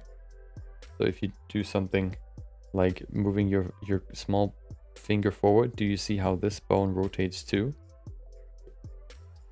So you can make your bones here, these bones that make up the back of the hand, for example, you can make them rotate too. If you do something like this, for example, they slightly push forward too. That's probably why we have these muscles in between the hand bones. And if you look at this here, I don't think we have much of that here. No, I don't think so. But let's adjust the palm a little bit more. So if you think about it, let's kind of draw in what we now learned. What we learned is that we have this little tendon here, that triangle tendon that then goes over to all the fingers. I need to look at it again. I don't know if it included the pinky or not. It does, okay. So it looks something like this. There you go. Something like this here. Here you can see it. So that's what occupies this space, which is also why it's quite flat right here. And then that's also why there's the space in between. So let's add this little space here too. Right there, just for now. We need to fill it afterwards. But right now we can just do this. There you go. Welcome offshore. Welcome. Welcome back. Hope you enjoyed your... Wait, back? Were you here before? I think you were. Maybe not. You know, if not, welcome. Hope you enjoyed your Tuesday. As you can see, I'm trying to learn or understand hand muscles, okay? I'm kind of trying to draw them in so I understand them better. And we're going through quite a few anatomy references to fill the gaps in my brain about hand anatomy. It's sort of coming together, you know, but it's not fully there yet. And maybe I can answer all the questions that I have about hands today. I have never caught alive. Yeah, okay. Then welcome. Hope you had a great day.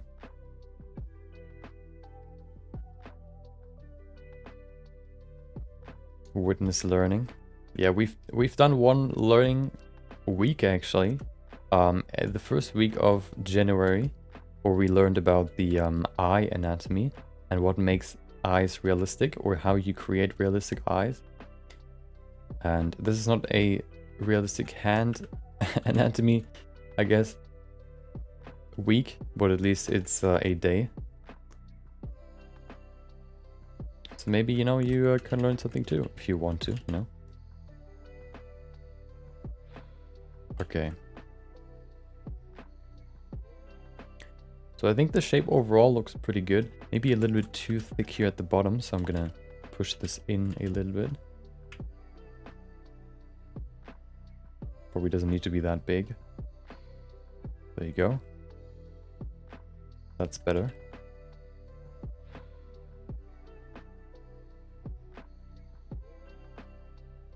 So this is where the bones meet here.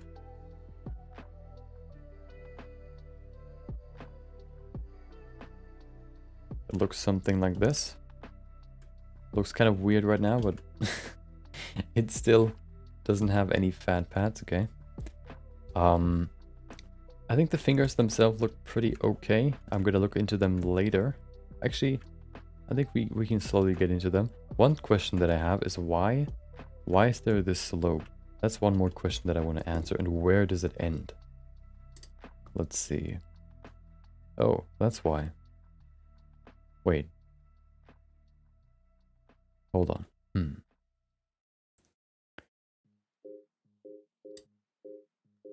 It is also dropped frames day for some reason. Okay, so my router doesn't like me today. So you might see some drop frames. Drop bit rates maybe too. But I think as long as you can see what I can see, that's all that matters. And it's mostly still images, so it's not too crazy. You can see here we have these weird horizontal tendons, which probably create this sort of fall off in between the fingers. The question is, we can see some muscles here at the top. What creates the fall off?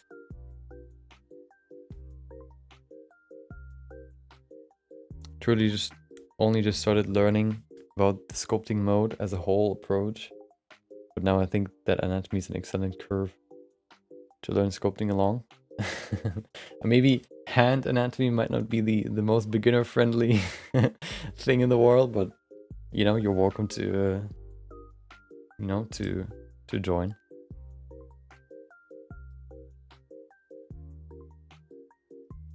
What is that? Anatomy for kids?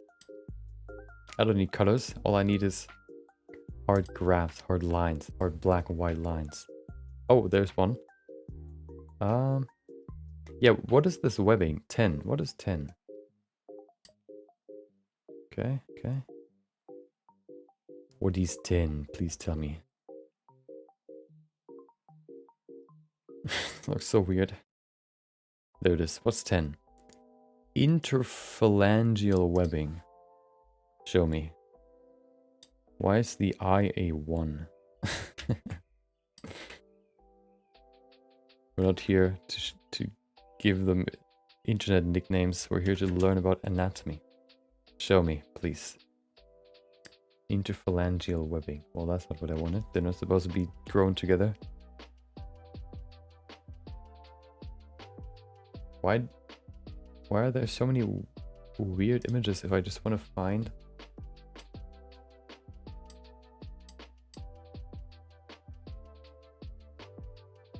a good reference for the interphalangeal webbing? Is that so hard? What is it? And where does it end?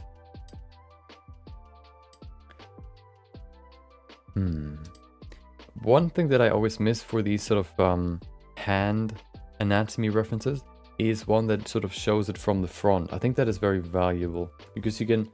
there are like different layers of hand muscles, and looking from the front you can better see where they go and how they work together, how they fill the space. You can't really see that here because they're always from the back, from the front, not really from front. Well, from the back, from the top, I guess, and not really from the front. So I'm looking for a good one that shows me the hand from the front. You can see what I mean with a diagonal angle. See this? That's what I mean with the diagonal angle.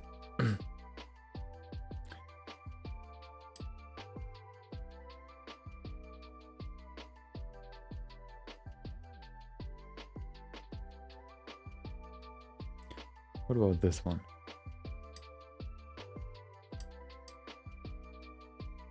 Oh, that's the other side.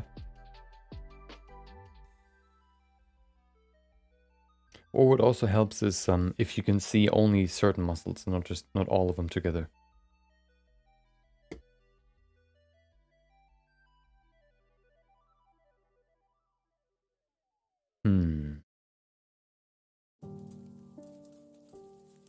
This one might be interesting. Well, oh, maybe, hold on.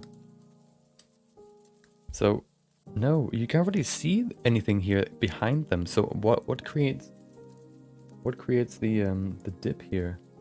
I guess just... hold on. I have my good old friend, shout out to Sam Webster on YouTube.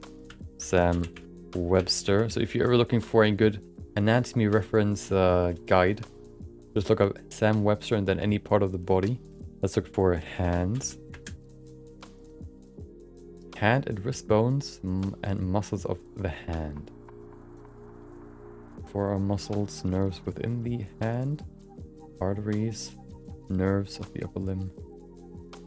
Anatomical snuff box. I guess that's the... let's see what that is. He's looking at the hand, so that might be interesting. I'm not gonna go with volume. Yeah, this little triangle here, that is because of the...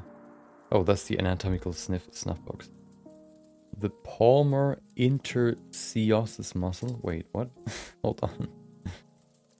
Give me that. I'm gonna steal your comment and see what that is. Yeah, these ones fill the space in between the fingers. The question is, here you can see it. What is, like, there has to be something. Okay. There has to be something that is here in between these two, in this little triangle, so that if you look at your fingers, you can see there's like a trench that gets created between the fingers. It goes deeper if you look at it from the back of the hand. It goes deeper in between the fingers. Why is it deeper? Like, why is there this little why is there this trench? Where does it come from? So what is in between them here? What makes it so that the bottom is further forward, I guess, or further down in this view than the other, than what we can see here at the top or in between the fingers? Let me hear. Can you hear this? From. Oh, you can. Hold on.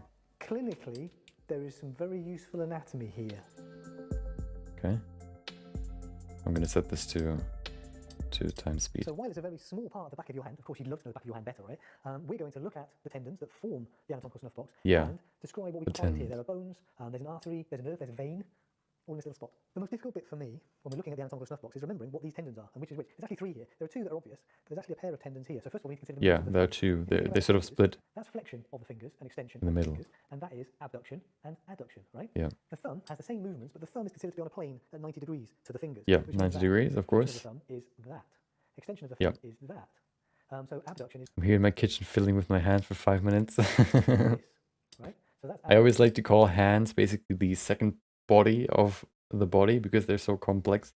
Abduction, so then to bring the thumb back, that's adduction. It's like learning the body anatomy all over again. Now, given that, what movement are we doing to make... Yeah, what are these two doing? That's extension of the thumb, isn't it? Extension. So I said... Yeah, extension, yeah. And that's extension. So when we extend the thumb, we see these tendons. Well, there you go then. This must be... Okay, the name for the name for the thumb is the pollex.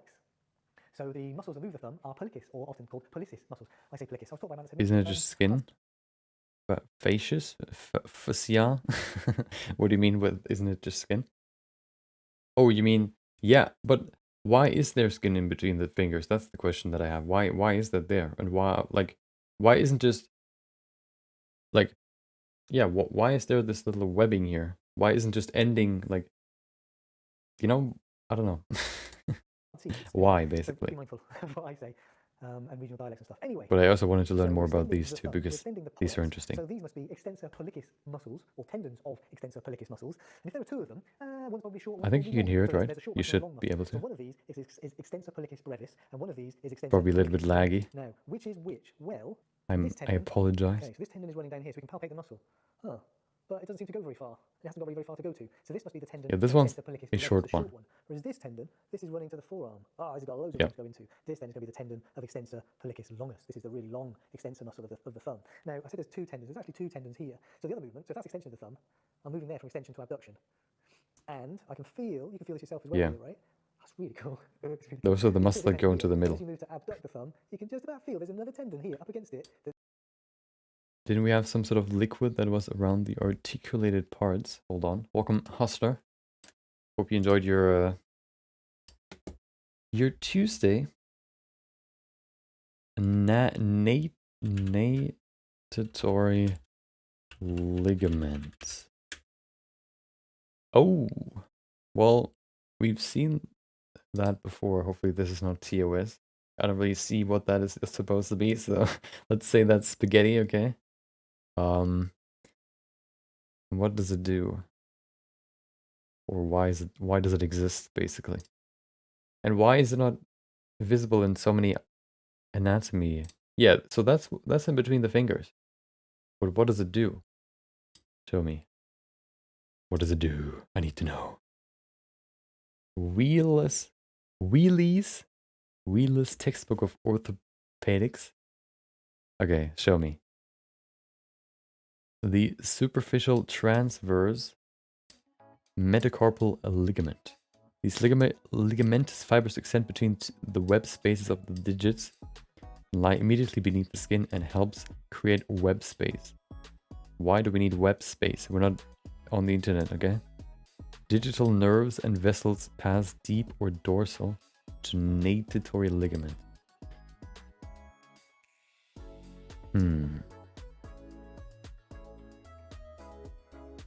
Because the spiral band passes deep into the blah blah blah.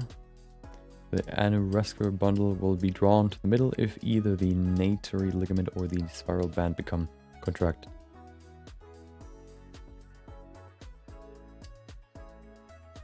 So what does it do?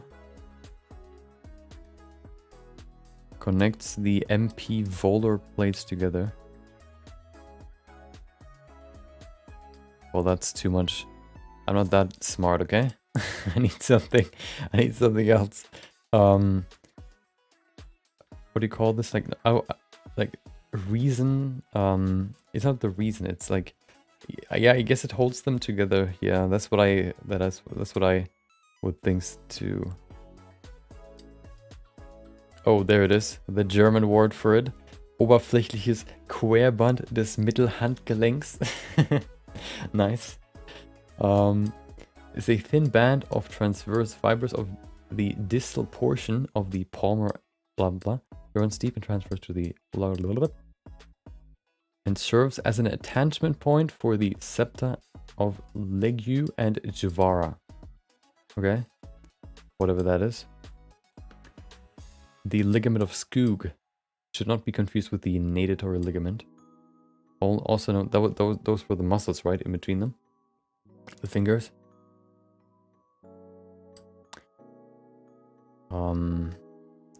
But why? Hold on. So yeah, I guess they're just there to give them stability, the fingers. But I want to actually read that, okay? I don't want to just have a theory about it. Natatory ligament. Why?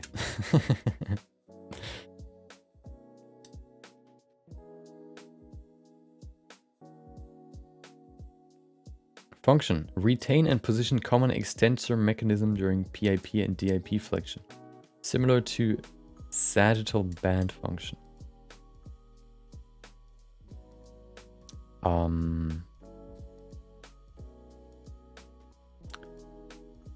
Okay. What are ligaments? There it is. A ligament is a fibrous connective tissue that attaches bone to bone and usually serves to hold structures together and keep them stable. Okay. Well, I guess we know enough now. Let's go back to sculpting. Okay. So we have some weird bands here, I guess, that hold everything together, which looks something like this.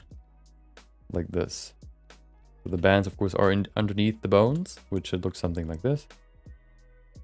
There you go. Okay.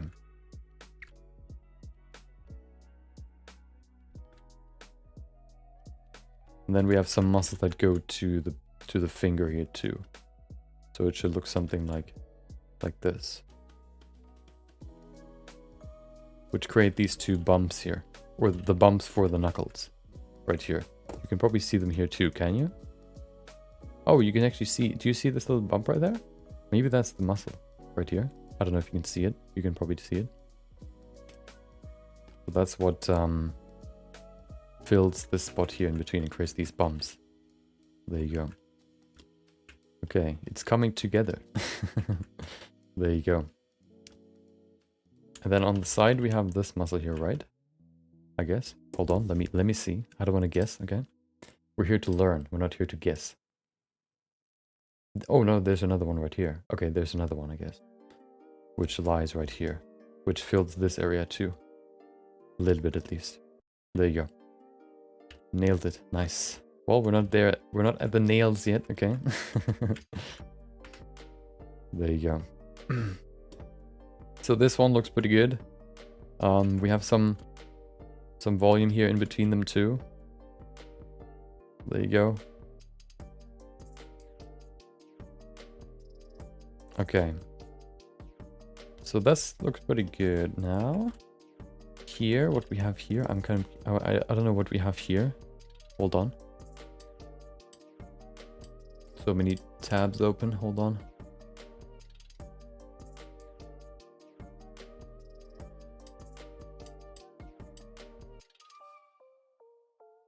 Oh, that's the muscle that connects to the, so this muscle connects not to up here, but actually to the front here. So it would be something more like this. There you go, that's better. Okay.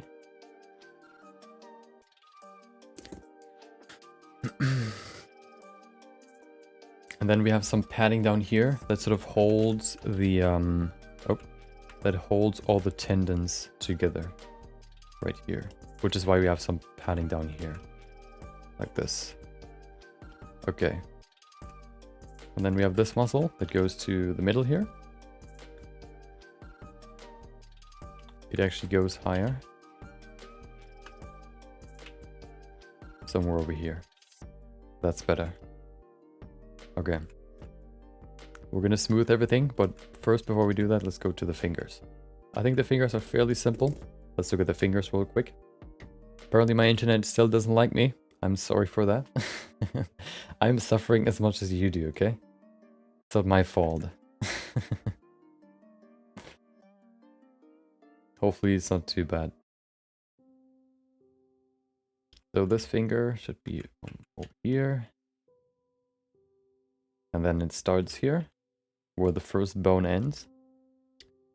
Let's go and add some more resolution to this. I also plan on probably doing a project where we only use remeshing as the way of adding more detail to a sculpt. But the day is not today, okay? Maybe at some point in the future, in the near future, but not today. I think that's enough. Okay. Let's look at the fingers real quick. So the fingers, of course, have the tendon here. They have the bone behind underneath that. And then if you look at the bottom, we also have these. So we have the bone in the middle, and then we have tendons at the top and tendons at the bottom. We have that for not only the thumb, but all fingers, basically. Which means that we have a distinction here between the tendon at the top, something like this. There you go. And a little bump right here to hold the tendon in place. There are these bands that kind of wrap around the finger. And then at the bottom we have the more bulky tendon. So many tendons. Which creates this volume underneath. Which would probably look something like this then.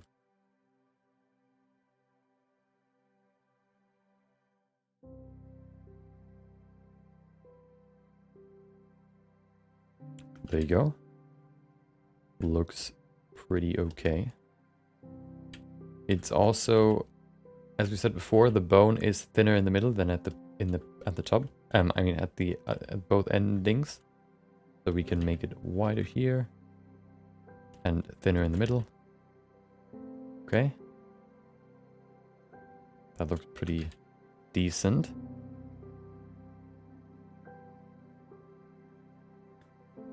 Okay. Of course it ends quite round, so something more like this. And then we have the thumb. For the thumb we have the same. The tendon ends at the thumb. So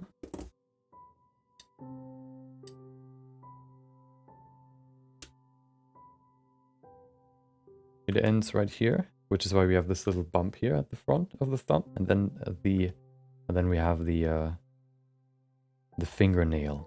I think, as I said, as I've seen it before in a reference, the fingernail takes up 50% of the fingernails, the thumb tips length, I guess. So if you look at this, it would be 50%, which probably somewhere over here. There you go. Draw in the fingertip. I think that's the same for all fingers. What I'd like to do is I like to then go to the front and just kind of draw a U shape for the fingernail. And then go down here and kind of crease in here too. There you go. Look at that.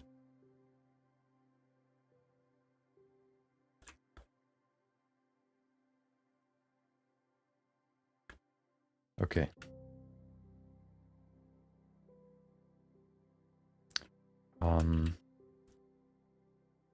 Then of course this bone is also quite wide here. 9% drop frames, almost 10%. Insane. What's going on today?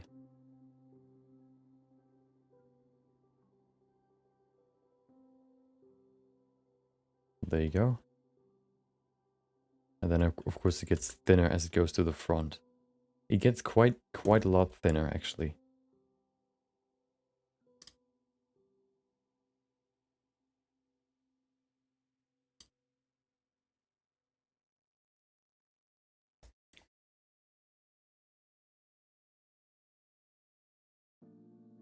There you go. Okay, what do we have here at the bottom of the thumb? Let's see. Haven't seen that yet.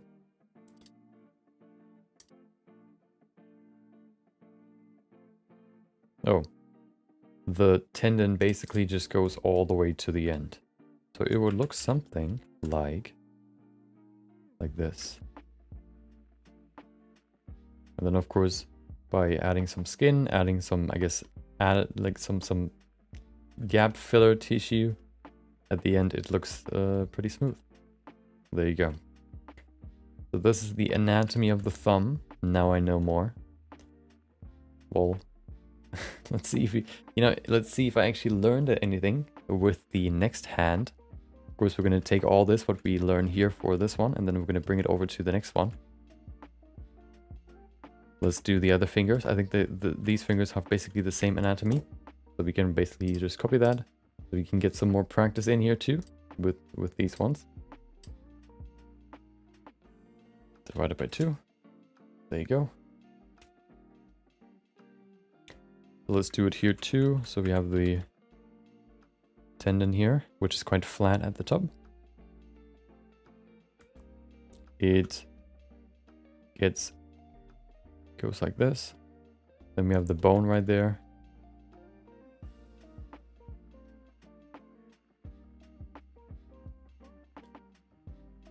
The bone gets thinner in the middle, a little bit. And then we have the tendon at the bottom, which is quite thick. Don't see much of a difference from frame-wise. What do you mean? Oh. I think that's because drop frames are basically just, I guess, like hiccups in the video. And if there's not that much movement, you don't really see it. If only my mouse, for example, moves and it stops for a millisecond, then you don't really notice it. But if you, for example, you watch like a racing game or stuff like that, then you would probably notice it more. But of course, for something like this, it's not that bad. So, if I would stream games, I would suffer way more right now. And you would too. But I don't. So we don't need to worry about it too much. Okay, there you go. So here's the finger. Let's go to the next one.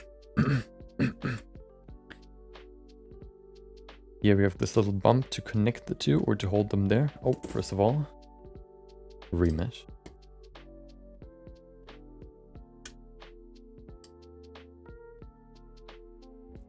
My mouse is getting I need to charge it.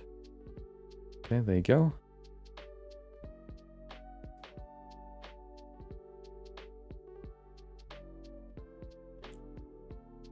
So this is basically how I like to learn anatomy. Well, of course, because of studying, but also not only learning what we have, but also why do we have it. That's why I like Sam Webster so much, because he explains to you why we have it. There you go. Is it a special brush for the tendons? No, I don't. I only really, what I do is I just use my clay strips brush to lay out like a strip. And then if this isn't defined enough, I like to use my crease brush to just, add some, like a crease right there to define it a little bit more. Basically. No, like, big magic.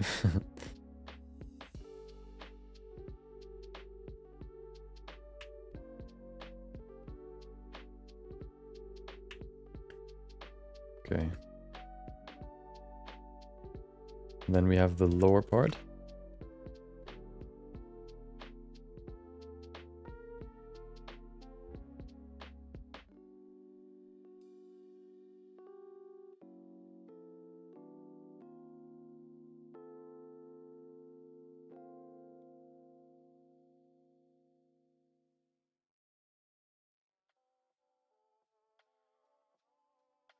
Okay. Let me check something real quick. Okay.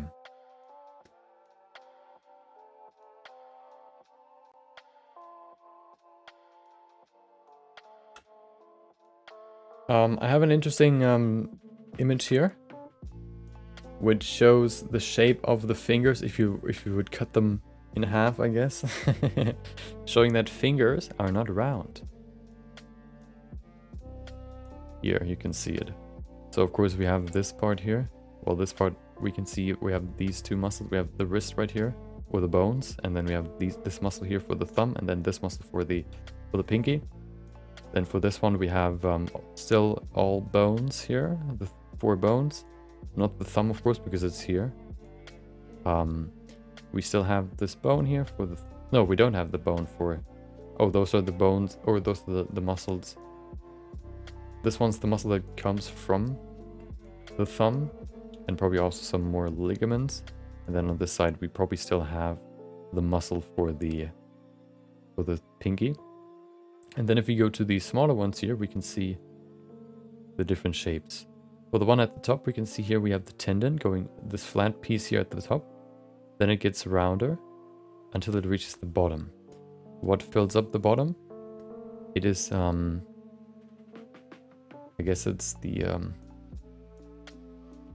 ligaments that go around the fingers. See it here? So if you look at it again. Hello, please show me the image. There you go. We have some ligaments here on the side, which makes the bottom thicker than the top. And then down here we have the tendon. For this one, the same. We have the tendon here. And then we have the bone. And then down here we have the ligaments as well as tendon. And then down here, of course, we have the fingernail. So no tendon at the top anymore. But we have the tendon at the bottom still. So let's see if the fingers are round right now. I also want to sit down, so hold on, give me a sec.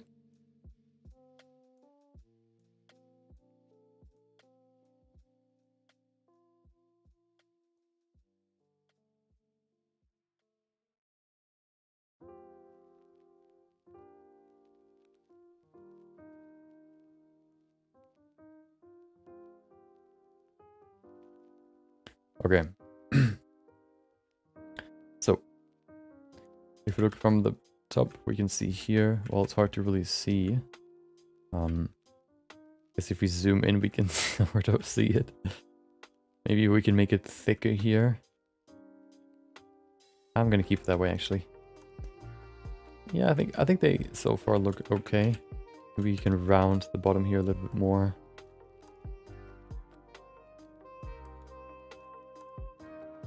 There you go.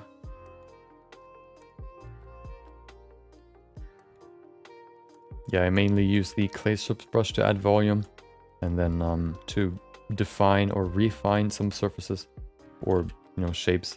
I like to use the clay strips, the crease brush, and then of course I use the smooth brush to make everything a little bit smoother. There you go. So that's the finger. Well, let's go to the fingertip.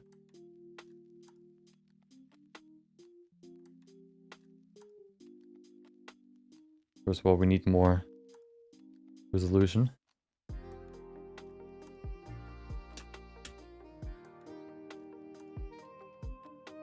Which means that we have the bump here at the top to connect the tissue or the tendon to the finger. Did the camera just recalibrate on you? Maybe. You mean in terms of brightness? Maybe. I wonder, hold on, what happens if I do this? Ooh. What it does is it changes the focus point, so this one's now in focus, but if I do this, ooh. But yeah, maybe either one of those, I guess you mean.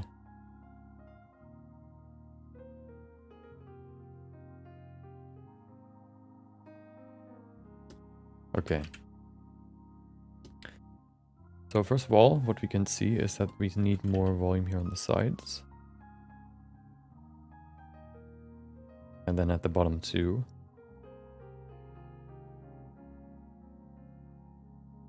So that we have something like this at the end.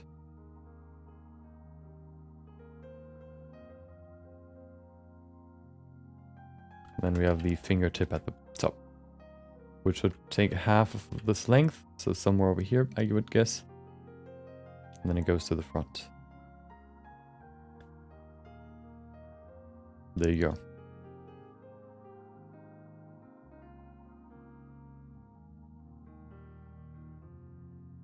It was kind of weird, but that's because of the geometry, not because of my sculpting, okay? There you go.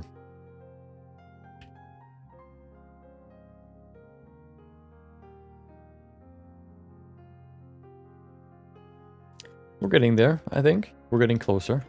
I think I want to adjust this one here a little bit more. We can see the shape isn't quite right. Needs to be a little bit rounder here at the bottom. So let's round it up.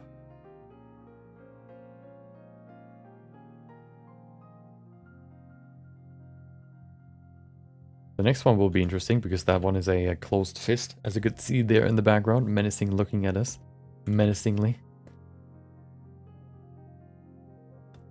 Okay. We do the same down here.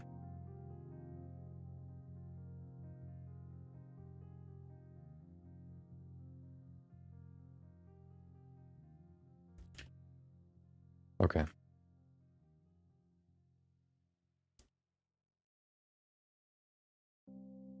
So let's do that for all the other fingers, and then we can, I think we don't really need to join them right now. We can probably do that when we join all the pieces together.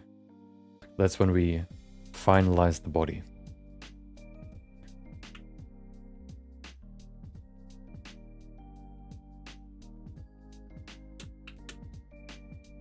Let's do the same here. So, tendon.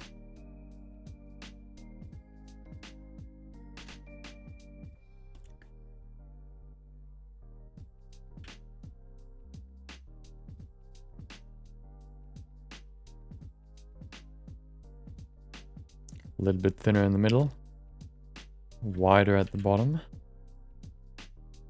So that looks pretty good. Maybe a little bit wider here.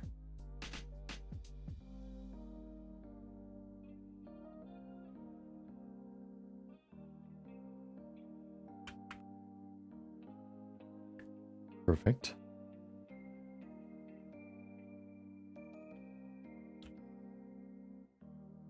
Question is, why are you looking at me?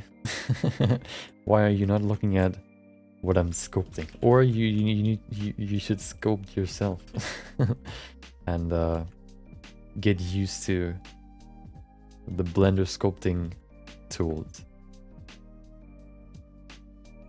There you go.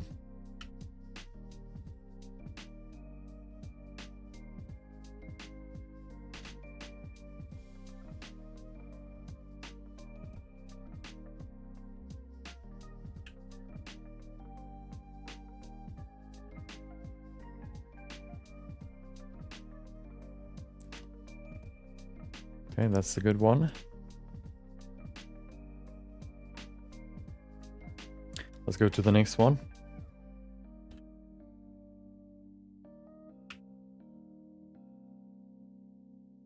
Oh. I'm going to do these a little bit quicker because I want to get to the other hand. So I might speak a little bit less, okay? Sometimes that's just how it is.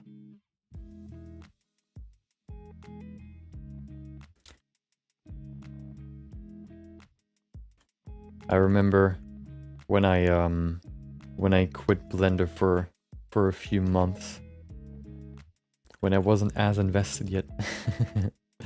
I think I actually don't know why. I actually was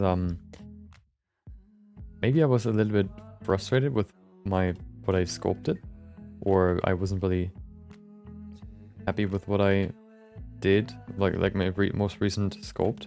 And then I just decided, like, yeah, you know what, I'm gonna take a break. Funny enough, I think a week before that or so, or maybe even in my break, I either saw the video or the video came out of Jan Sculpts talking about how taking a break can be dangerous. And you know, you shouldn't take too long breaks, and you shouldn't do them frequently because you can quickly sort of lose your steam or lose your sort of drive. And if you don't want to lose your drive, you know, you shouldn't do that. And I sort of noticed that in myself. I didn't really know what I wanted to sculpt or what I wanted to do in Blender. And so I you know, that's the worst, I guess, as an artist, not really knowing what you wanted to do. Especially if you're in the state where you can't really use Blender to the fullest extent. So the question is always not what I want to do sometimes, but rather how would I do it? And there wasn't really the motivation to learn how. So it was just like, okay, I guess maybe I'll go back to it at some point. And you know, at some point I just kind of picked it back up, and since then I never stopped. I think at that point I kind of got over the first sort of hurdle of learning Blender sculpting and maybe even human anatomy. Well, more Blender sculpting, I guess. And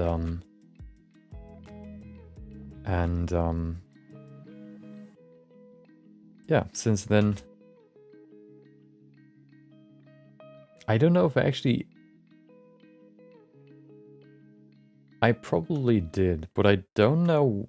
I can't remember when the last day was where I haven't used Blender. It was definitely at least a year ago. I cannot remember when though. I don't have a specific date. I don't know if I actually haven't used Blender to like. I remember one long project that I had before I started streaming or doing content for YouTube and I guess like creating content, you could say. I don't know if I actually sort of took a break or whatever. But who cares? Who cares about me, right? When in doubt, make big thigh girls. True. That can always cheer you up. You know what the problem is? I actually read that from somebody that makes professional or that professionally, or I guess that gets money for doing NSFW, like, you know, images. They said there's this sort of artist's curse, basically, which I can sort of confirm, where when you make something that is like, I don't know, hot or whatever, or like sexy, if you draw it yourself, you're not drawn to it. Well, that's kind of like a pun. You're not really like, you don't really like, you know where it originated from, so you don't really like it as much as others might, which is kind of interesting.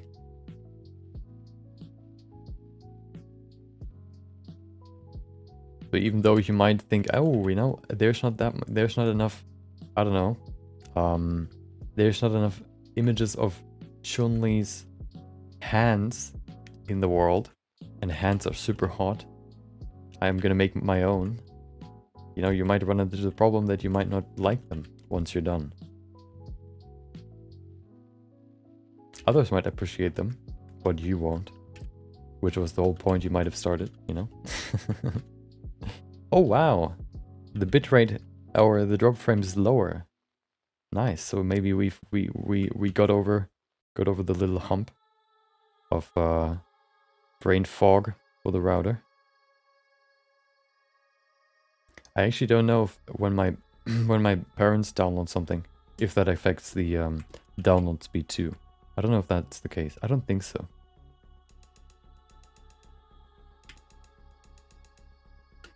I used to draw some hentai. I never got why people paid me for it. I was completely numb. Yeah, it's weird. What I notice sometimes is like you know, when I draw, like for example for the female body that you see in the time lapse, you know, once I add the boobs, I feel a little tingling, but that's it, you know.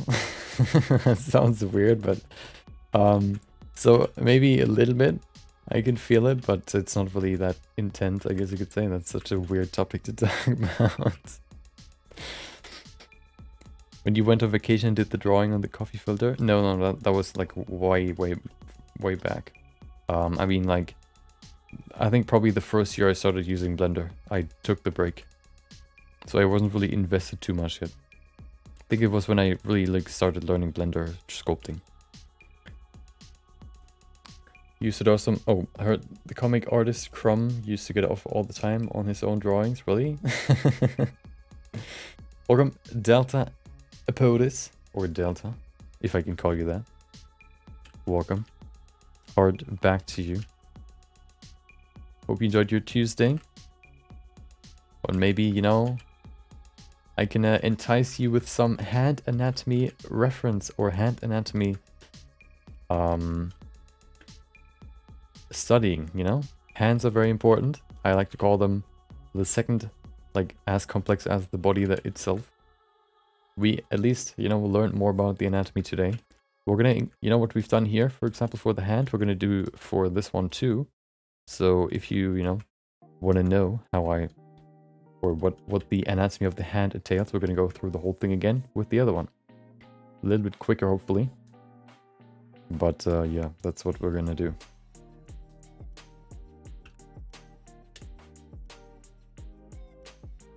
Oh.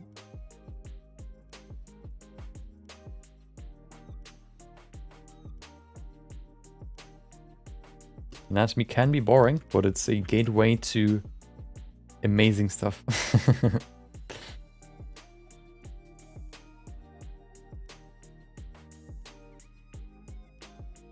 And once you know it, it's all uphill from there.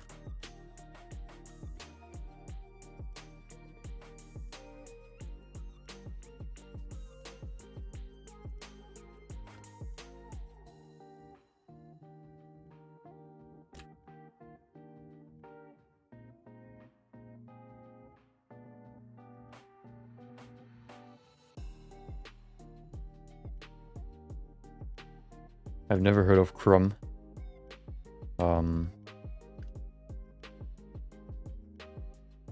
But it's interesting that there are people that are different. Maybe it's also sort of the because you've seen it so many times that it's sort of numbing you.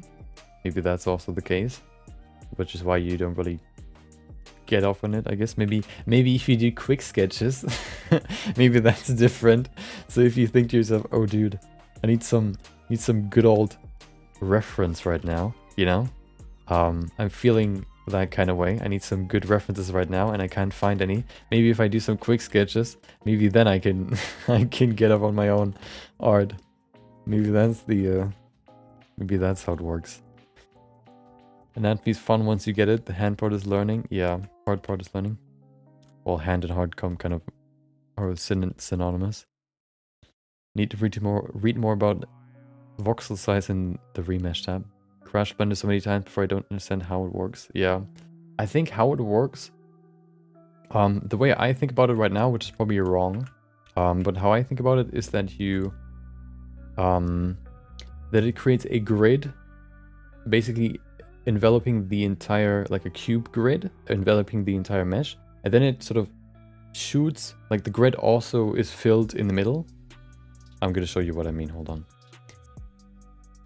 So if you have this hand mesh here, well, hold on. We can then add something that is called a lattice.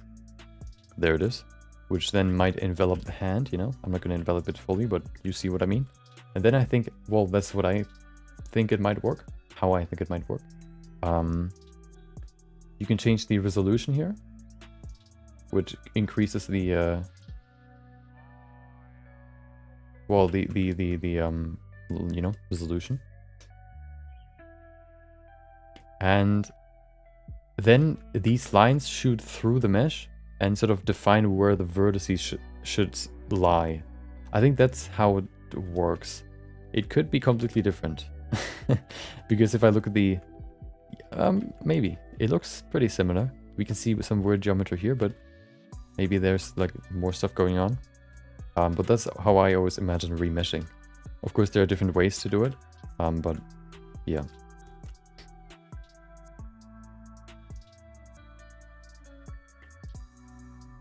Damn, your plugin calls all your chats and put them in your display. I just realized how cool it is that. Yeah, it's the the chat from Restream, the streaming site that I use to stream to YouTube and Twitch at the same time. I could also just open OBS twice and use that one to, you know, to stream to both individually. But that would take twice the amount of bandwidth. And as you can see, because of my drop frames, I don't really have that much. So I can't really do that. But, you know, the benefit is now you can see both chats in the same window.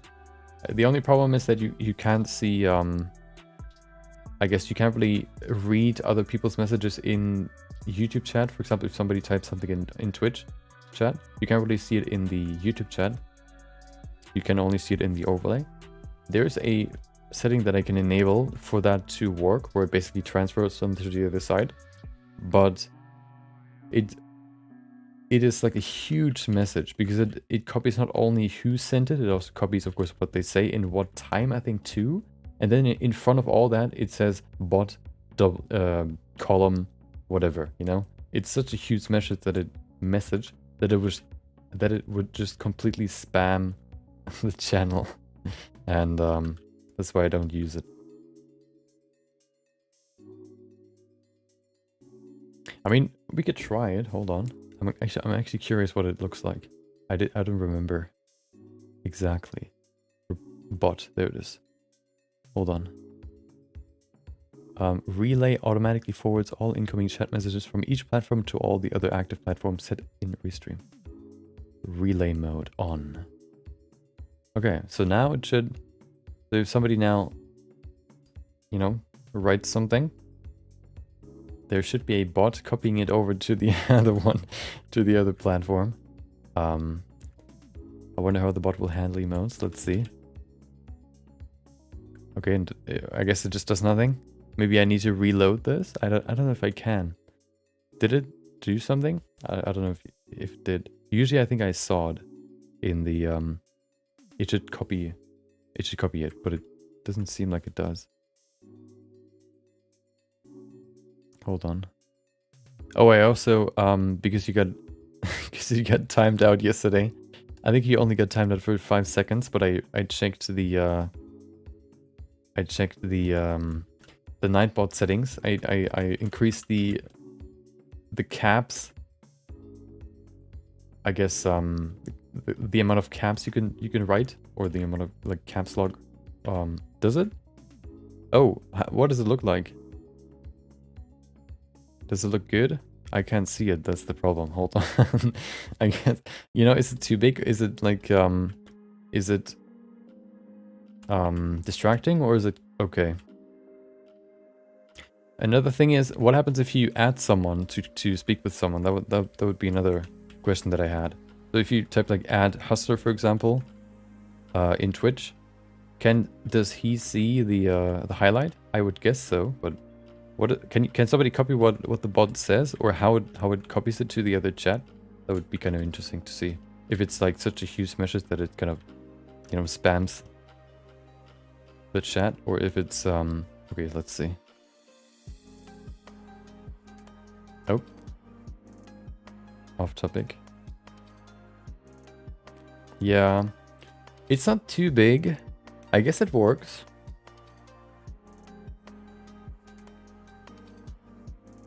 Is it too distracting? I don't think so. I think it's not too long, I think.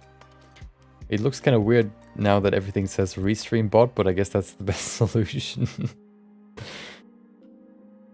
What do you think? Do you think it's distracting or weird, or it's okay? Or do you think it's enough to see it in the overlay? I can imagine it being better to have it in the chat too. Hello bot. Now the bot can send their links to both platforms. Double the profit.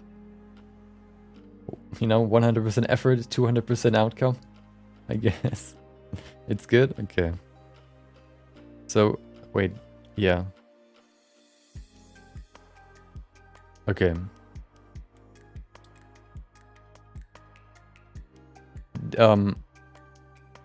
Yeah, okay. Do you see your name highlighted if you add someone?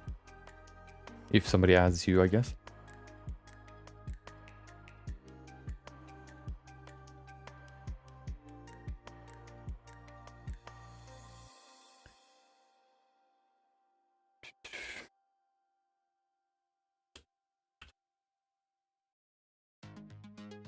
because that would be the best. Because then you can actually, I guess, you know, have a conversation over platforms.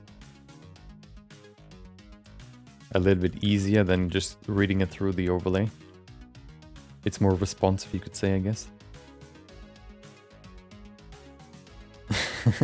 We know each other's parents. Okay, interesting. Okay, yeah, I guess it works. Nice.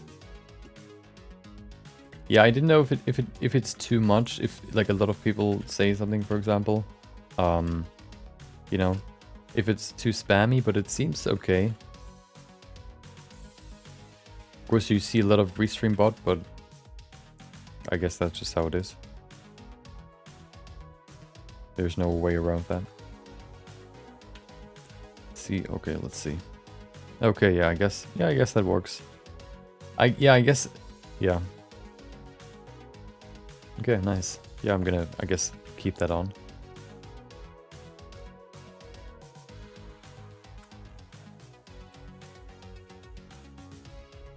Let's see what else we have here. The appearance, which I don't want to change. Embed in stream, I already did that. Reply commands. What is reply commands? Improve your communication by creating reply commands. I might look into that later. We don't get Twitch emotes on YouTube. What do they look like? Hold on, I can see them in the screenshot, right? Can I? No, nobody sent any emotes. I guess you can just see the name of the emote, the code. So column whatever, column KW or lol.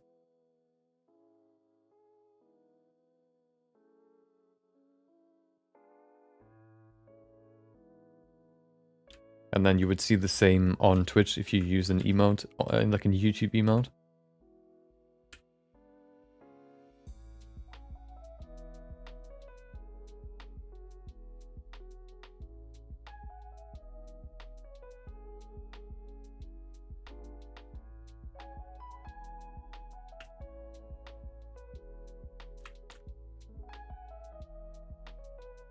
Mars said the lol is an emote on Twitch, but we just get the text. Yeah.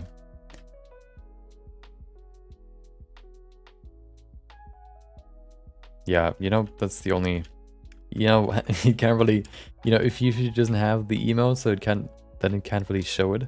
I saw some people that use both, use their membership emotes and just, you know, use Twitch emotes and put them in there. But of course that doesn't work too either, because it, you know, you can't really use membership emotes on Twitch. So, you know, I guess that's just one thing that doesn't work. Oh, if you that's cool. So on YouTube, if you type lol, you can actually see the emote. That's pretty cool. Yeah, Pog, I don't think it's a standard emote. It's BTTV. So you can't see that one.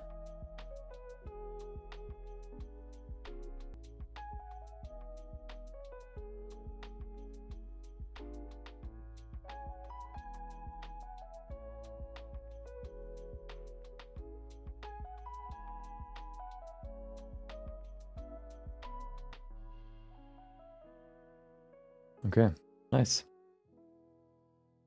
Yeah, it looked kind of weird. I don't know. I didn't like it before, but I think it's not too bad. I'm gonna leave it on definitely. So if you want to have a heated discussion about which one's you know, which one's more important, thick thighs or big boobs, you can have that discussion now. Or maybe, you know, the third option. I guess that's not really like a choice, I guess, more, but you know, beautiful face, I guess, could be the third one.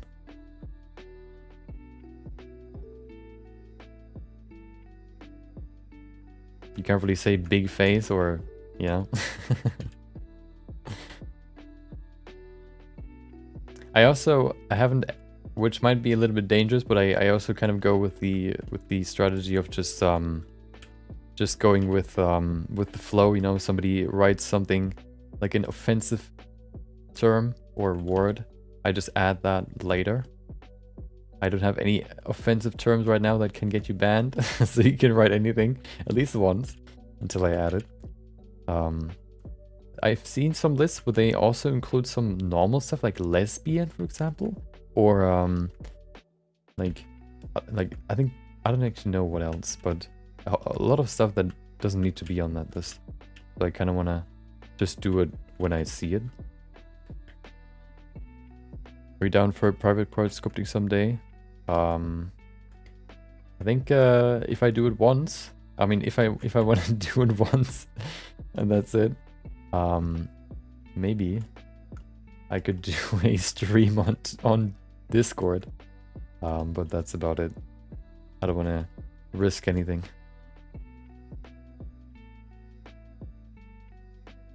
So probably not, unfortunately.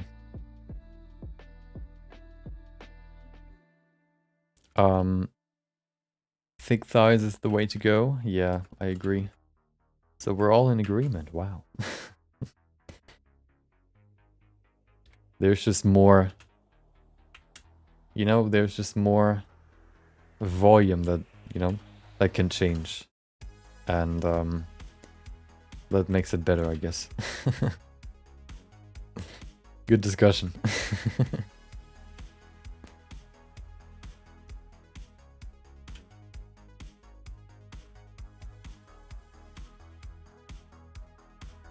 There's more to love, exactly.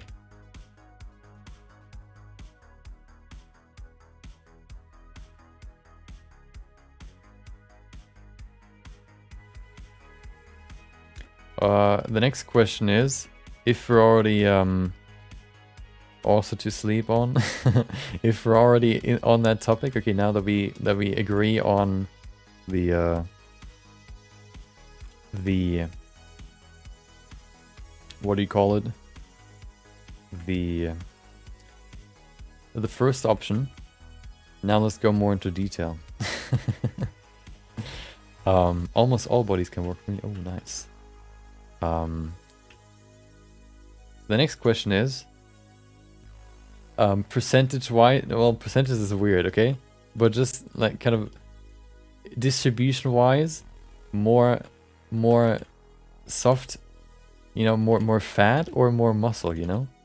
Are they supposed to be more, I guess, tight sounds weird. I guess that's the best word.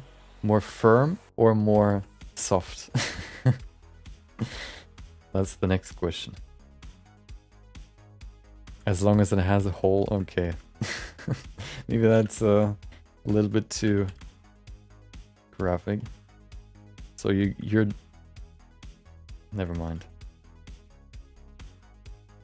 More bones, okay? I don't know if you can get thick bones. Some people claim to have thick bones, I guess, but I don't know if that's something you can have.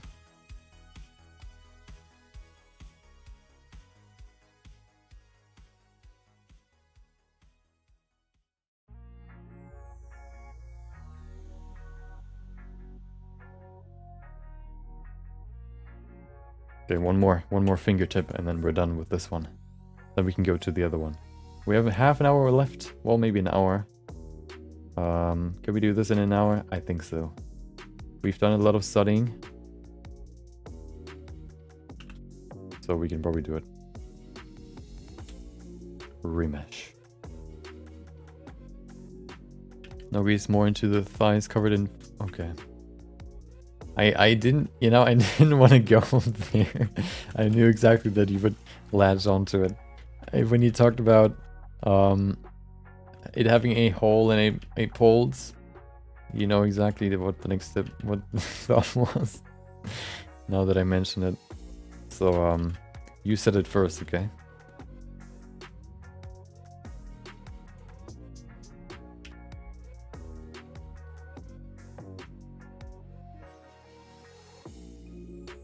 I think I like it more when it's more muscle than fat, because it's more well shaped, you could say, like maybe 60 to 70% muscle. That sounds weird, or it's kind of weird to define it that way. Okay, last finger done. There you go. I think that where I find beauty is in the ratios of fat, curves, muscles, boob, butt types. So the whole package, the aesthetics of everything, how it works together, I guess. It's not about the variables, it's about the whole formula, you mean?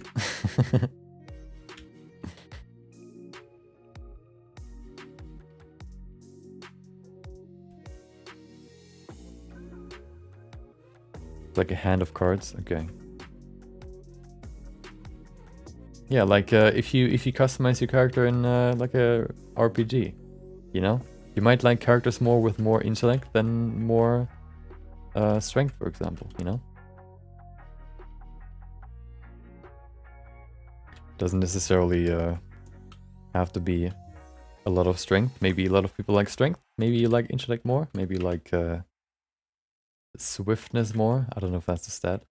So here we have the first hand. I think it looks somewhat okay. It was a good attempt.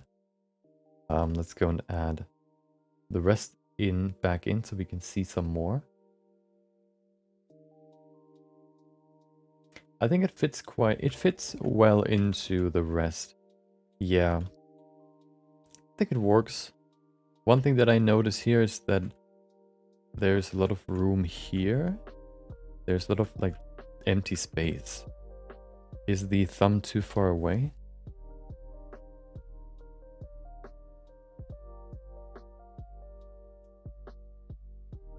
I think what is missing here is a tendon, which is right here, which adds some more volume to the whole thing.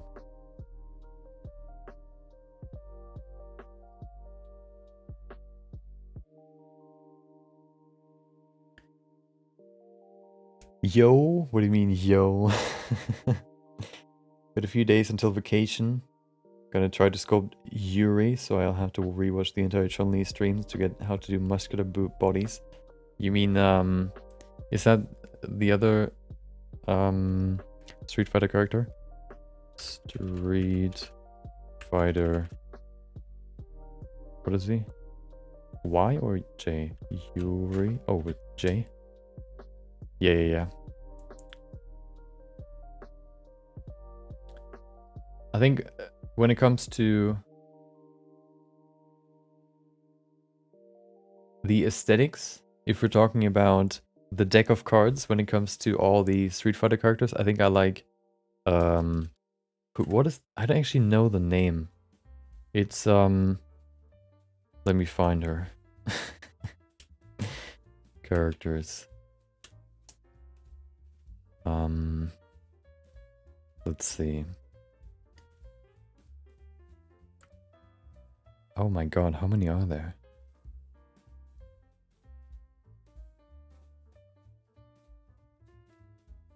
Dirk? Baby head? Wait, what? Let's see. There it is, Laura. I think Laura. I don't really know why. I just like the aesthetics, I guess.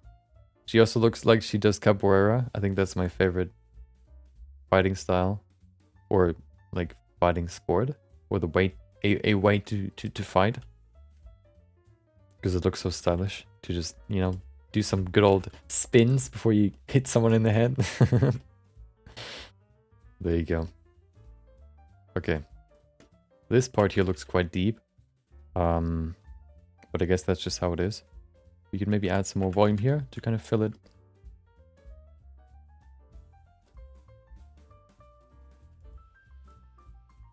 There you go. Okay. Looks fantastic. Thank you.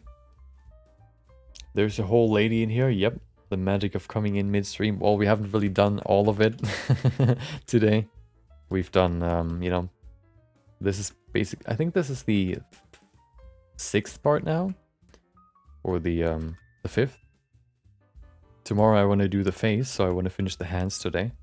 But you can see what we've done over the course of a few streams.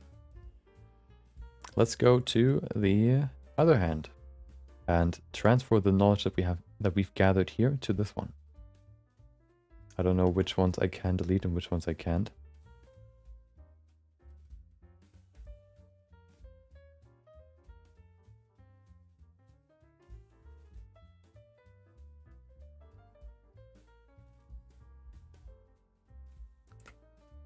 Cammy? No, that's not the one that I mean.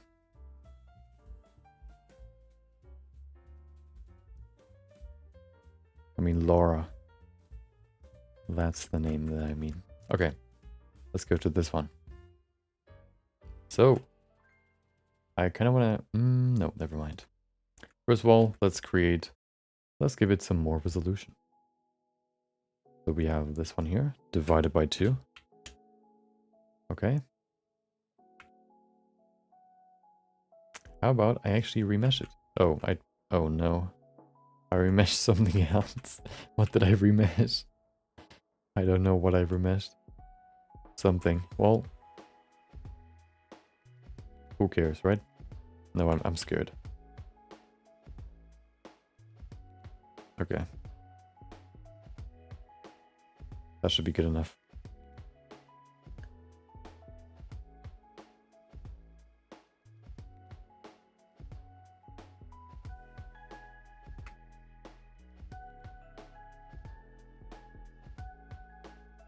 Oh, wait. Do we need to apply the scale? Yeah, the scale is wrong. Okay, that's why.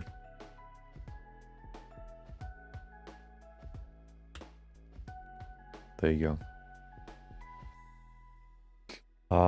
No, it's not Cammy. It's I said it 3 times now, but that's my own fault.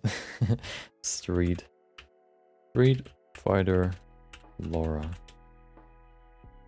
I don't really like even when characters or when the people that design characters' outfits that you can see that they were horny. So you could often see that with female armor. Where they sort of like where the thought is, how can I show the most? You know, how can the character, unfortunately, like the thought in their mind is basically like, unfortunately, the character has to have clothing. So how do I make the clothing as minimal as possible, you know? And that's kind of weird to me. So I don't really like if like characters, if you can basically see everything except for the genitals, basically, to say it bluntly. Which I kind of feel like is the case for Cammy, which I don't really, which is why I don't really like. What happened? Oh, which is why I don't like her aesthetics, her deck of cards.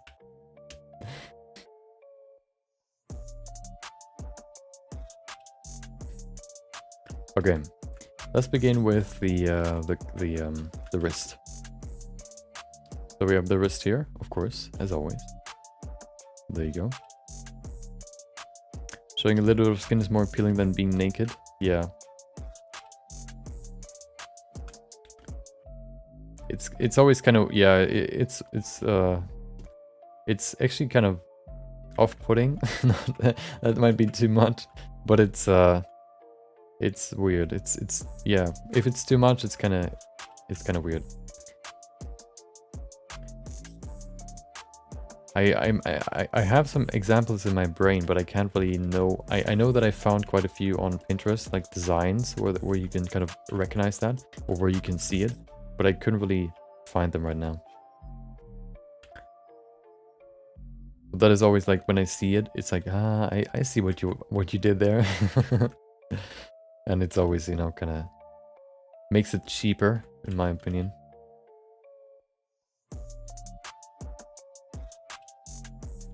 Leaves nothing to the imagination. It's not really that. It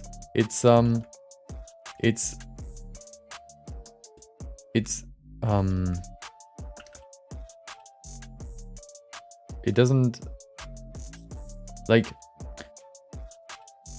it doesn't no, it's not like that it doesn't take itself serious, it's that it doesn't have respect for itself. That's sort of what I mean. It sounds, I don't know if that's the right way to say it, but that's how I kind of would say it. It doesn't really respect itself. It feels like a caricature. And if you design armor, that's probably not what you want to do. You know? Girls in sweaters and leggings beat all. I mean, you know, it depends on what kind of outfit you're designing, but yeah, there's a time and place for everything. Well, I guess for everything. And if you you know, miss the time and place and make everything just like very, very skimpy, I think is the good word, it's cheapening, or, you know, it's kind of selling its respect for nothing. It's giving away its respect, at least from me. Maybe some people like it, but it's kind of weird for me. Do you have a type?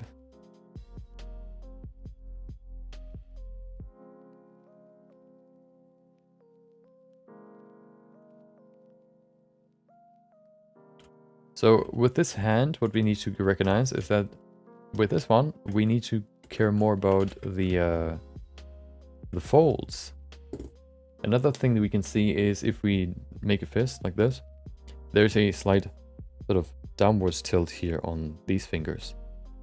Because the middle finger is the longest, then this one's a little bit shorter, this one's shorter, and then this one's even shorter. So a fist can be a little bit complex to sculpt, but we'll get through this, okay?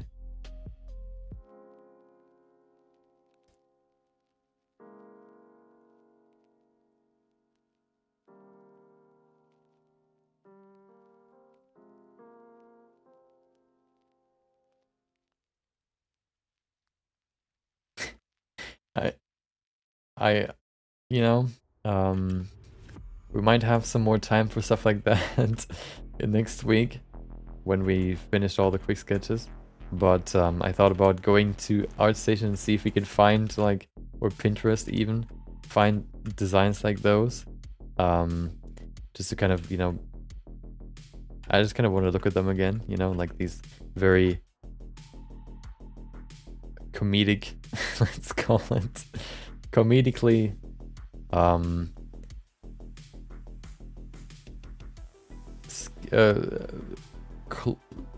clothless designs.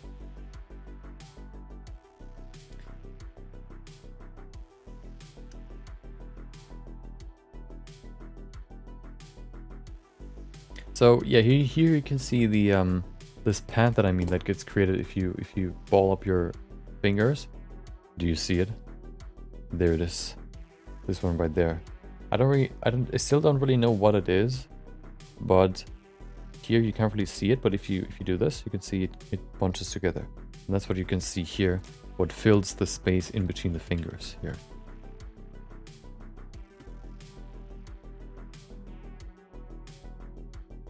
I actually, for one, I did 2 Sculptobers or Sculptembers. Basically, in September, there's like a little post on the Sculptember social media account that basically posts a theme for every day, and then you post, you know, you create like a quick sketch every day, basically. And I actually did one of these for hands at some point, like a whole month of just sculpting hands. It was pretty interesting. I didn't learn too much there, but it was somewhat helpful to create like a workflow if you want to sculpt hands from scratch. Welcome, memes are heaven. Hope you enjoyed your Tuesday. As you can see, you can now have a conversation with Twitch, with people on Twitch too. So you can now have a conversation with Miles in the house, for example, with Miles. The question that we have been discussing today is that I'm gonna ask you too, okay? A very important question. It's ban-worthy if it's wrong, okay?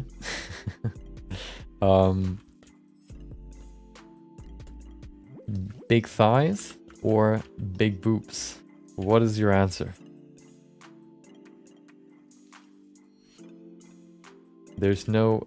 Well, yeah, there's no... You know, those are the two options. There's no how, you know... Doesn't matter. Or face or whatever. Those are the only options. If you only have these two, which ones would you choose?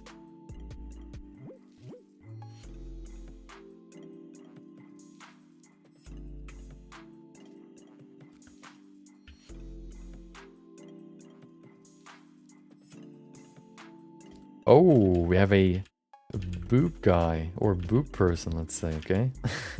A boober. Interesting. So you're the only one in that club? I see.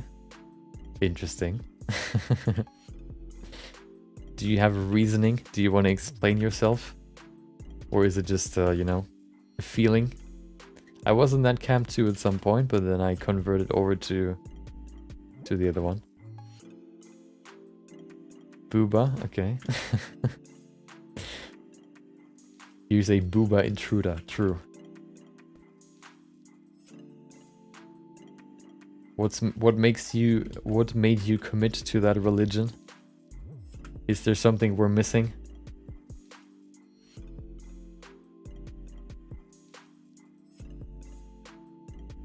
Can you tell us something that might convert us? It might be hard, but maybe there's something. Thighs are useless?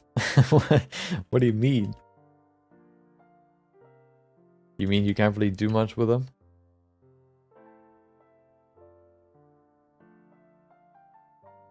Or do you mean, you know, thighs can't feed a baby? I guess that's an argument that you could make.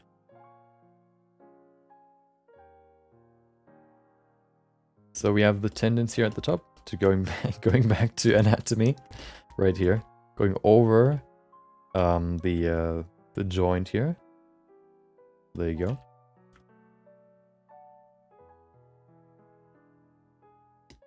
I take that personally.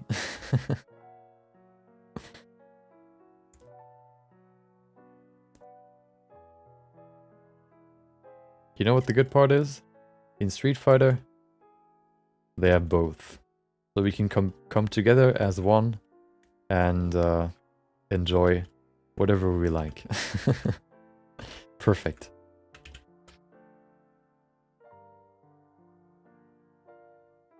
Nobody gets excluded. Not even feet people, you know? Even the feet are bigger.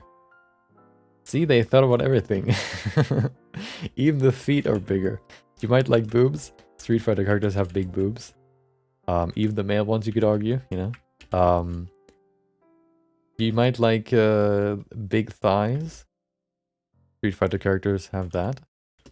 And if you like feet, well, they have big feet too. And maybe if you even like hands, they have big hands too. So there you go. Everybody, you know, everybody is everybody is included, basically. The gospel of Street Fighter satisfies all, exactly. A more compelling question would be boobs or booty? Oh, true. That's the original question, right? I would still...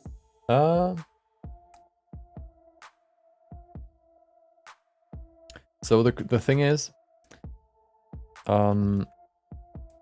you can, I don't know if that was a typo or whatever, but you can write anything right now. I don't have any banned words. You know, you shouldn't test it, but so you can write whatever. But the thing is, that's more of a that's a different question, because you can have a big butt, but you can have small thighs, which looks weird. If you have a big butt with big thighs, it looks good. If you have big... You can't really have big thighs without having a big butt, because then you have to... Actually, maybe you can. I think you would have a more... You have a higher chance of it being aesthetic when it comes to boobs. I would probably go with boobs there, if we only talk about the butt. You've converted me on that question.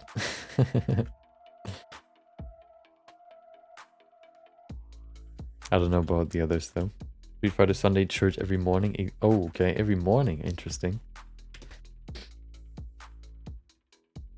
Is that the new term? Going to Street Fighter church? Going to church. I can get behind that.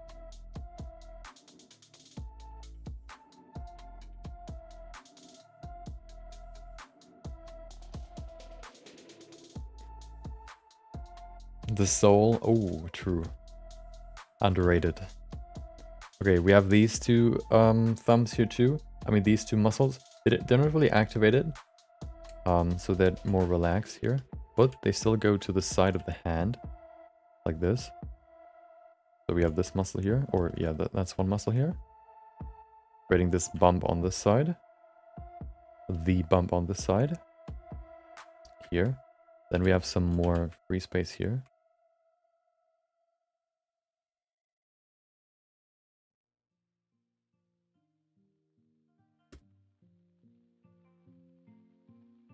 Okay.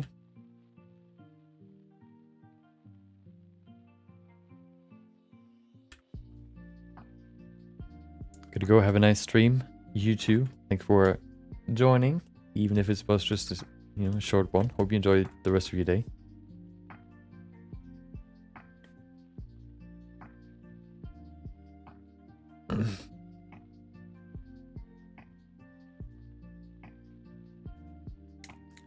I think we need to add more volume here, so let's do that.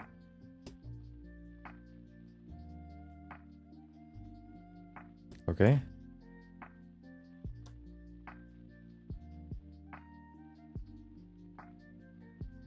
Of course, we still need to change the fingers. The fingers will also occupy the space some more. But right now we only have these. Let's go to the thumb first. I want to do the thumb first. I think this part here especially kind of takes up a lot of space.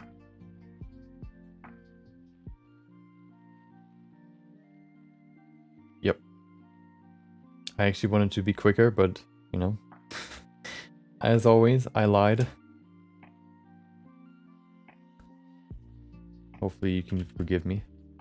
So this muscle here doesn't go just somewhere over there. It goes to the finger.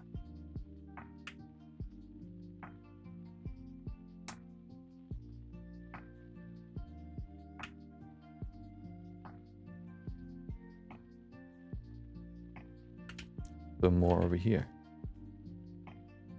Okay, and then we have, it actually connects further back to the finger here. So we need to cut down here, make it deeper. Doesn't work that well for some reason. I don't know why. I probably know why. Because it is not applied yet. It still has a negative scale. Which is not good. That's better. I think when it has a negative scale, it actually works in the other way. Which is interesting.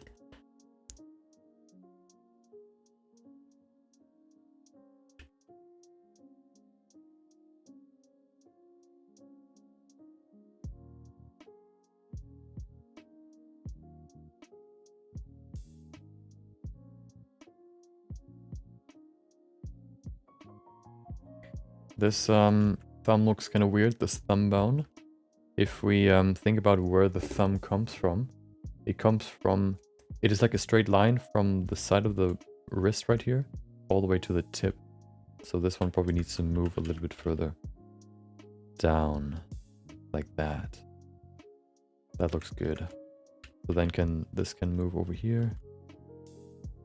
Okay. Sunbiki. Who is that? Is that another Street Fighter character? Hold on. Street Fighter. Hello? Double S? Really? Sun Biki? Oh. I guess that's not really Street Fighter. I see what you mean. He has really big eyes. Maybe that's just the makeup though.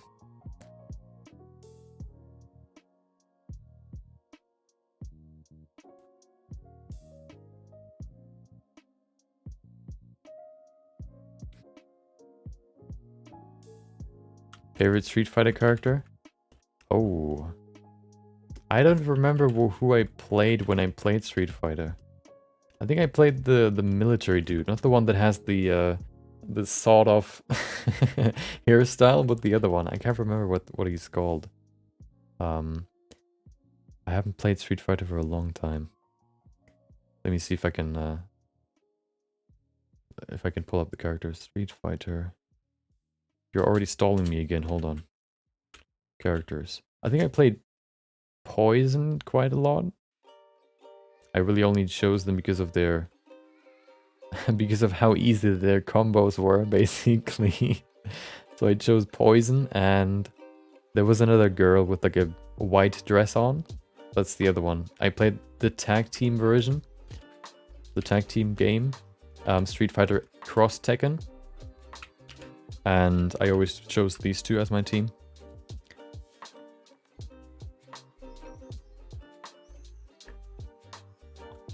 I do tend to be quite distracting, as I always like to say.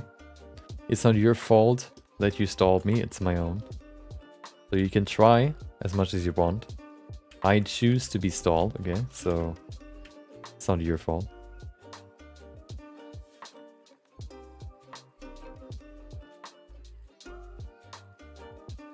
Yeah, so those were my favorite ones. The girl in the white dress, and then Poison.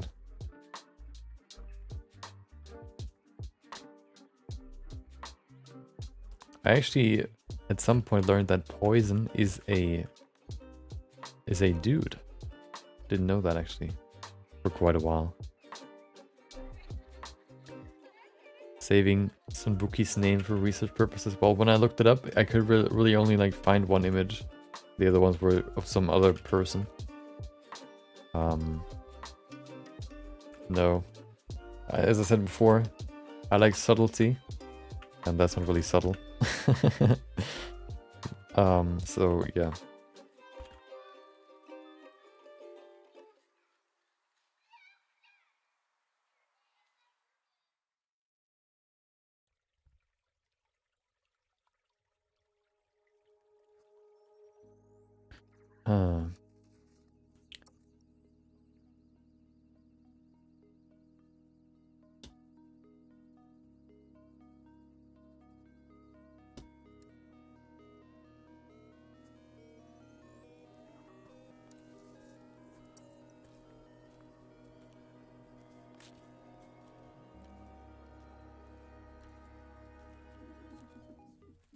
Sakura.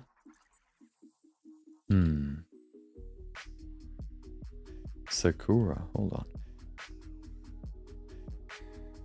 Oh. I think I remember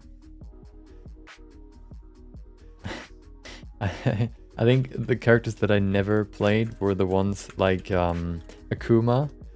I think it's Akuma, the demon. Because he had these weird combos where you would have to do some sort of zigzag pattern on your thumb, on your joystick or whatever, to actually perform the combo or the attack. And I tried for so long, I could not do it, not a single time, and I just gave up on him.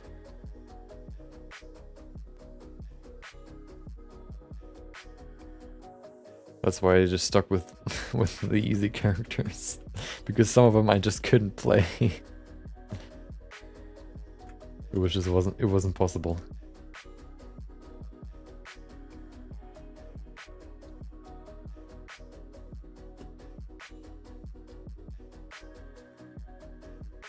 So as we said before, the folds in the hand, we have one that goes around the thumb, right here.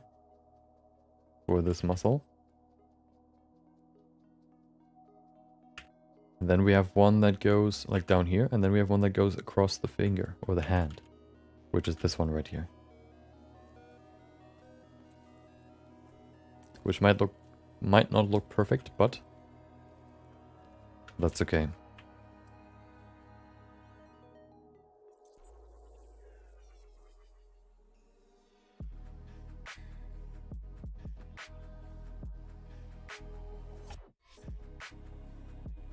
By the way, talking about Street Fighter, once again, self-promo.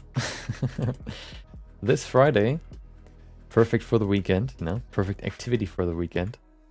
The Ryu follow-along sculpting session releases as a video. So if you want to do that one, you can do that on Friday. Of course, you know, cut down to the most important infos without any, I don't know, greetings or whatever. I think it's roughly 1 hour and 30 minutes, maybe 1 hour and 45 minutes. So it's not that long.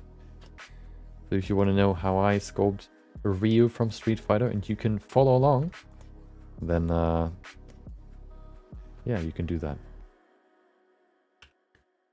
I plan on releasing Neon from Valorant next week. Maybe even the one that we've done this week. I don't know if I get to it though. If I will get to it though. So, yeah, probably only one for next week.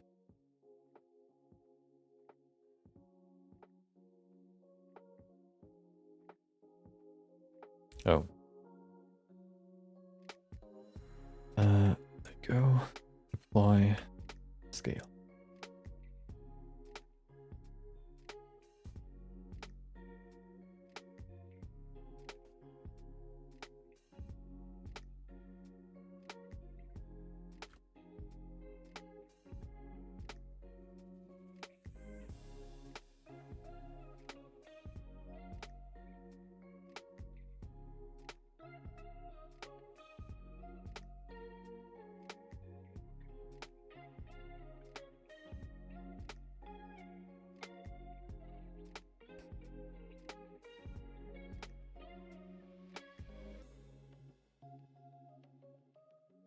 We have a lot of volume here on the thumb too.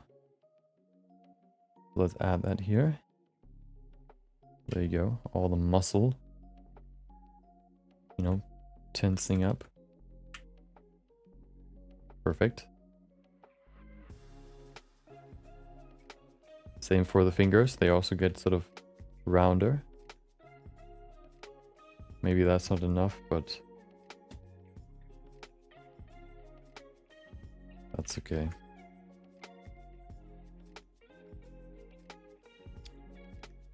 Let's go to the thumb. The thumb looks quite long right now. Okay.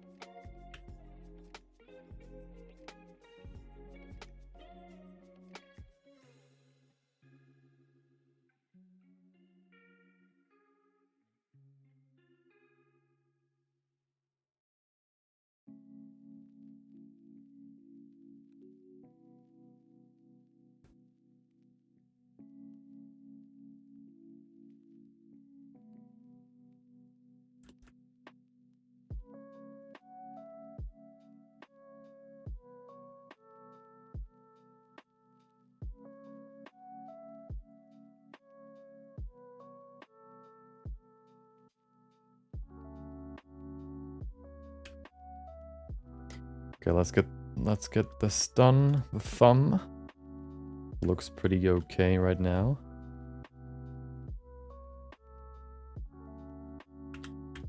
Let's add the fingernail here.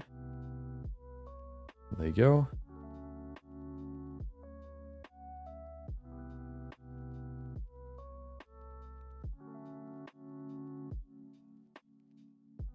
And there you go. So we have the thumb already. Let's go to the next finger. Have you watched Arcane yet? You don't even have to ask. Why do you even ask? This point is just a joke.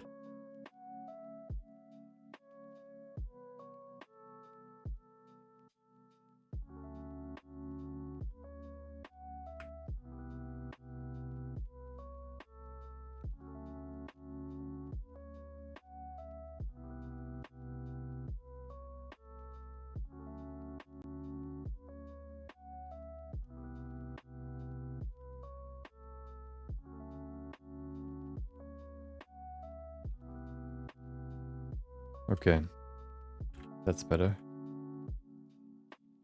I'm gonna slap you raw.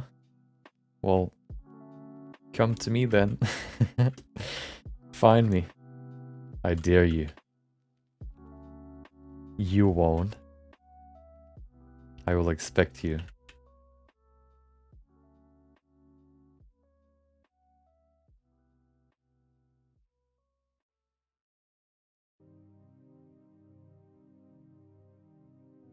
I don't know who you are, I don't know what you look like, but I will wait for you. And I will know when you come.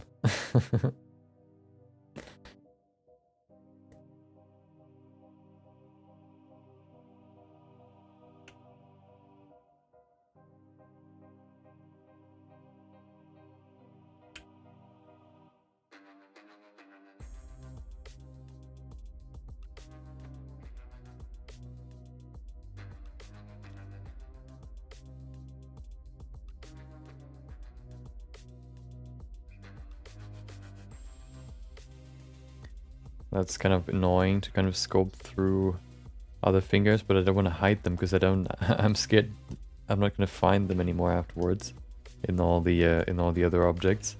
So I don't want to remove them or hide them even.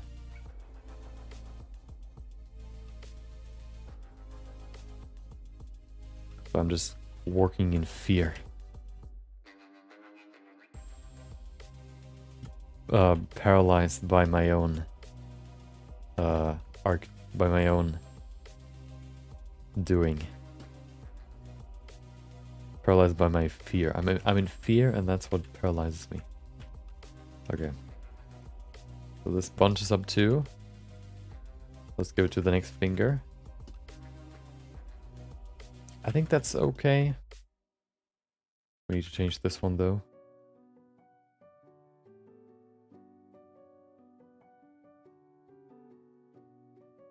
Yeah. First of all, apply the scale and also apply the flip. You know what's funny? I made a video a few weeks ago last year, about how you can apply tattoos to your character. And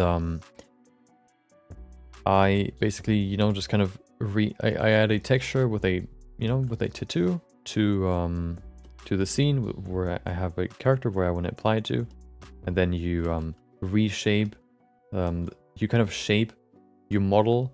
I guess you reshaping sounds better. You should sort of reshape the texture plane according to the character where you want to place it. So on the arm, you would make it more cylindrical, for example, if you want to make it wrap around the arm. And then you use a shrink wrap modifier to apply it on, like to slap it on the skin, basically. And then you use baking to kind of bake it on a texture, basically. So you don't have to like rig the texture plane, for example, and to avoid any clipping.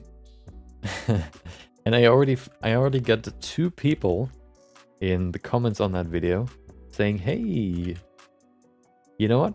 Why don't we just use the shrink wrap modifier?" And I'm always like, "Well, good idea. I'm actually doing that." The first person that said that, and I answered too, answered with, "Whoa." It was pretty late when I watched the video, and I just kind of skimmed through it. But good to know. So I guess he excused himself. Let's see what the other person says. I think they commented today, or I answered today. So let's see what they say. Maybe nothing. The Caitlyn tattoo, yeah.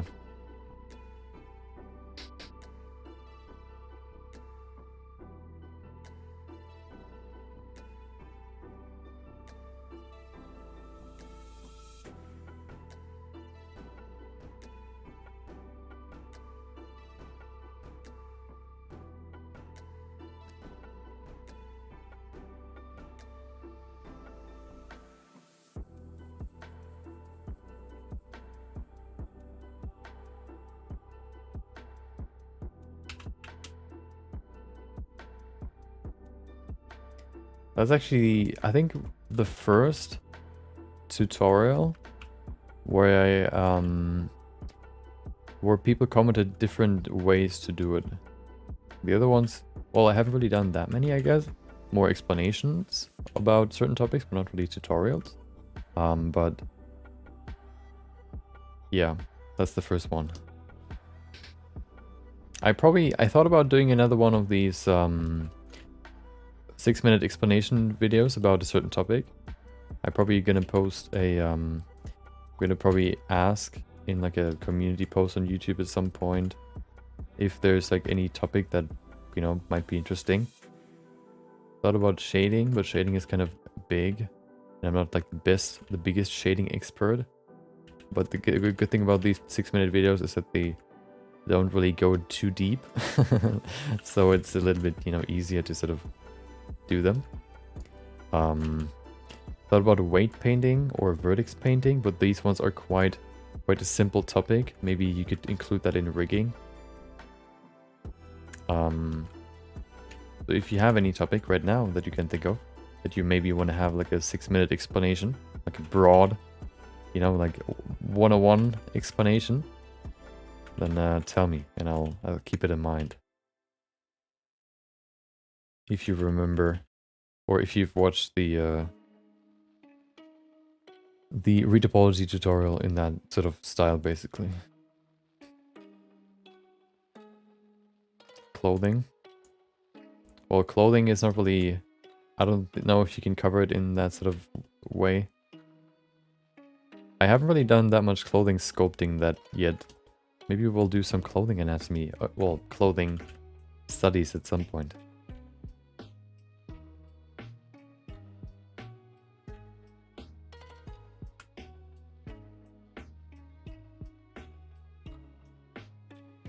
That might be something interesting.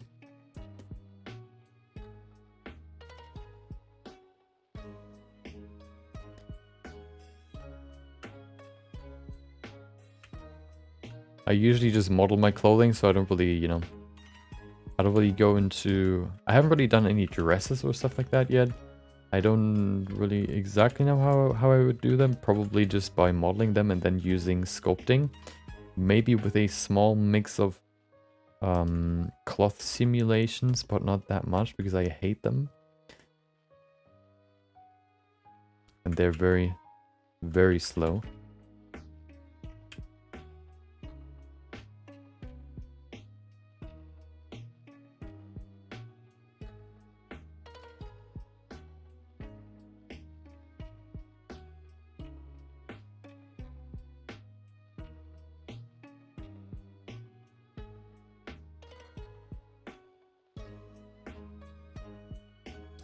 Yeah, so probably, yeah, probably most of it I do with sculpting or with modeling. The main part modeling in the beginning and then sculpting for the rest. So that's how I did, for example, all the arcane characters' clothing. But those were also quite tight or like form-fitting. So they weren't really like that wavy, for example.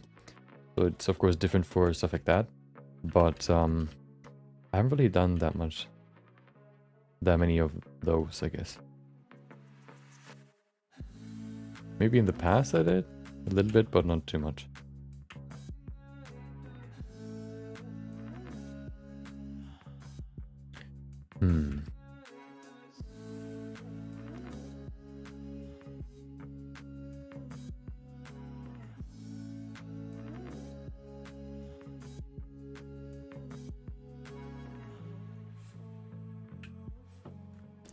There you go. Okay, that's an okay finger, I would say.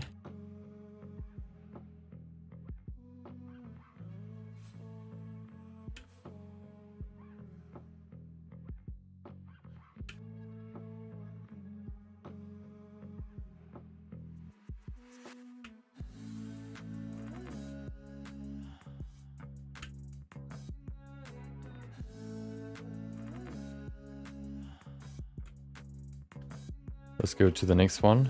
I think the palm muscles now, I understand them quite well.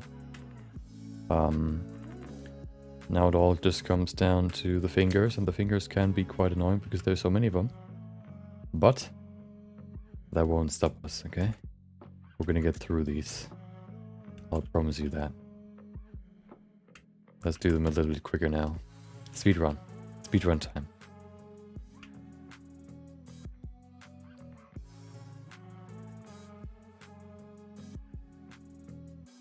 First of all, reshaping. A little bit.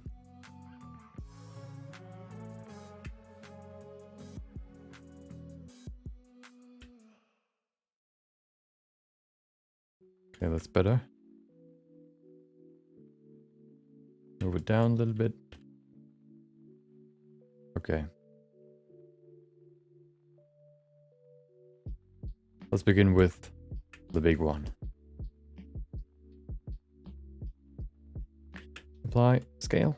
Oh, hello. Flip it and sculpt. So for this one, go.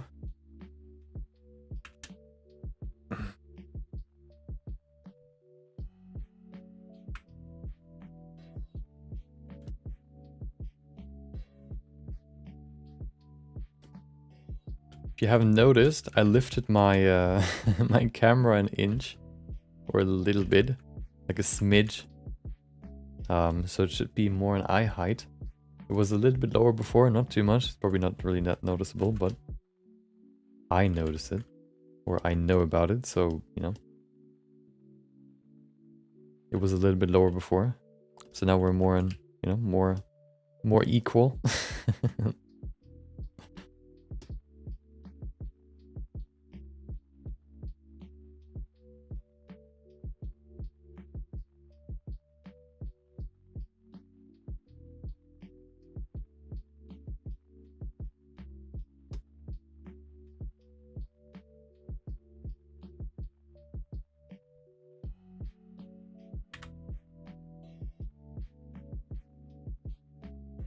You want to separate a specific object, you can press slash or divide, I guess, on your numpad, and then you get something that looks like this. Everything is hidden except for this object, which can sometimes work. For fingers, it's not that useful, but in this case, I think it works quite well. And then you just press it again, and there you go. Look at that. Beautiful.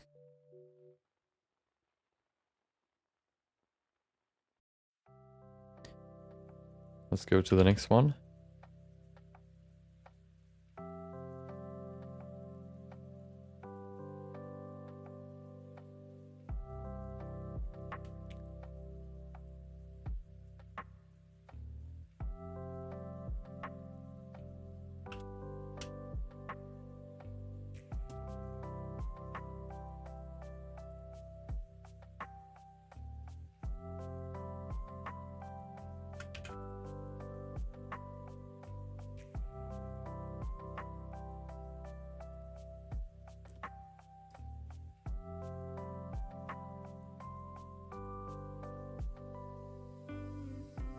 Let's bunch it up here in the middle. Nice and thick, laid on big. Wait, that was the other way around. Laid on thick. That's what I mean.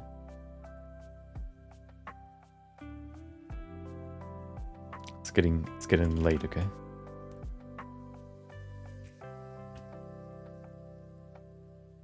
There you go.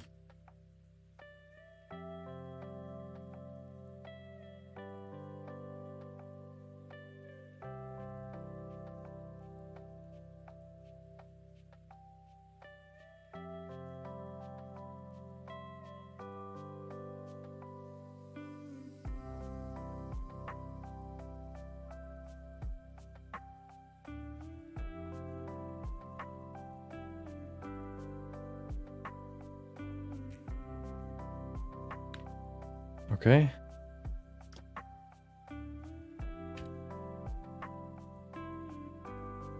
Last one. We have 1, 2, 3, 6, well, 7 more to go. We'll get there, okay?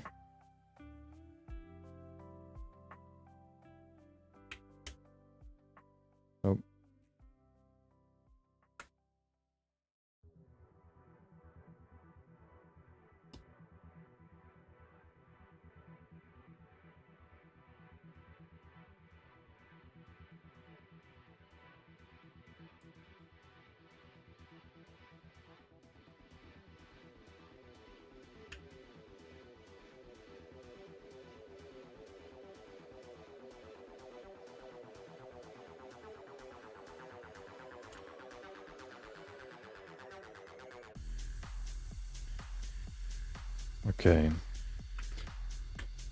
Let's do the tip. Not that hard. Bunch it up. Good thing is we don't really see the tips that much, so it's not that bad if they look weird. But of course, we're also trying to learn anatomy. So no excuses if they look weird.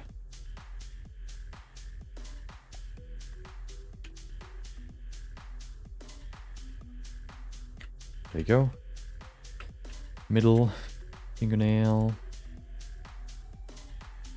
Perfect.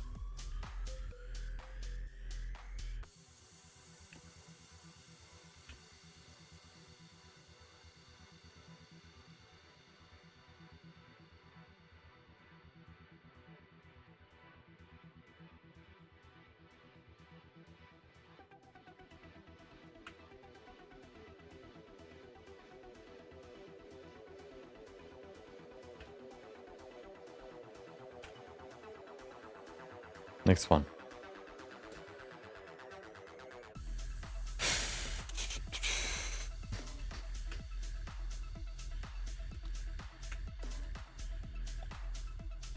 I'm getting in the zone. Going faster and faster.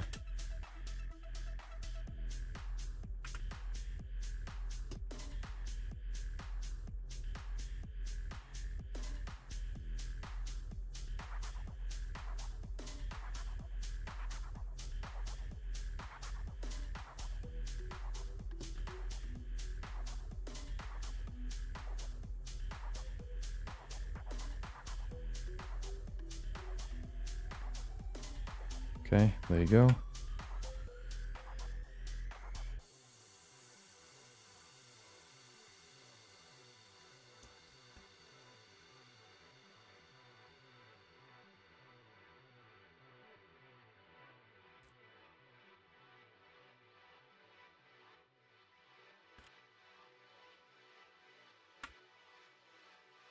Okay, that's probably enough.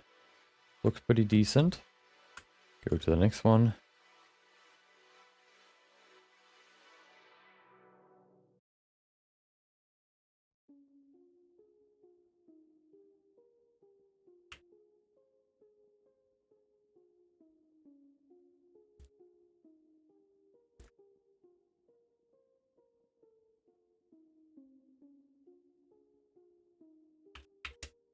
That's also another reason why I don't like fingers, because they're it's so repetitive.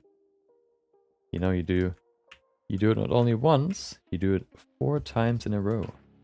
And it's all very, very much the same. Of course, if you have different poses, if you have like a different pose for every finger, then it's maybe different. But with something like this here, you know, there isn't that much variation, which can make this quite boring.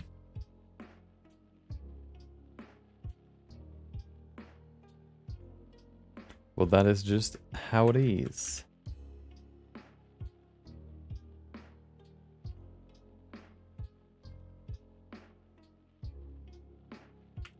I signed up for it, so I have to get through this.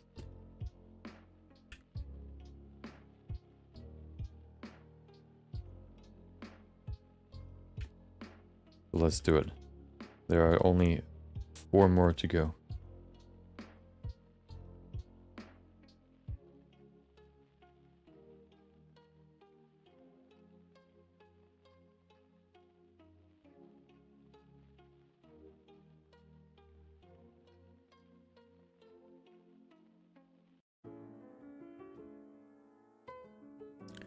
Are you going to keep all the parts of the body separate and then retopol on top of them?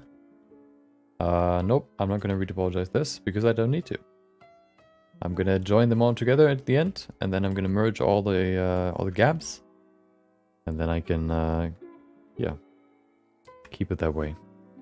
Retopology is not necessary for 3D printing necessarily. It might work a little bit faster when it comes to creating the 3D print mesh or model. So it converts it from a normal 3D model into like a, I guess, path that the 3D printer basically follows. But it doesn't need insanely good topology for that, or it doesn't need retopologized topology. You can just give it like the raw sculpt data or raw sculpt model, and it can work with that too. As long as you prepare it a little bit and, you know, optimize it, I guess. So we don't need to retopologize this, which is nice. Because retopology is boring. And tedious.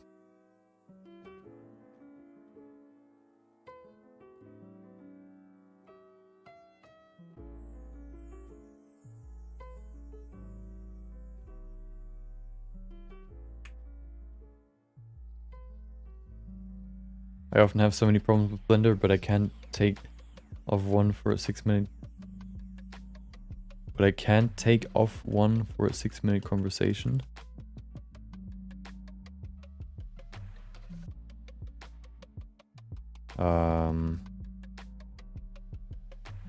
Maybe I'm maybe I'm too bad at English. Can't think. Okay. I can't think of one for a 6-minute conversation. Okay, now I get it.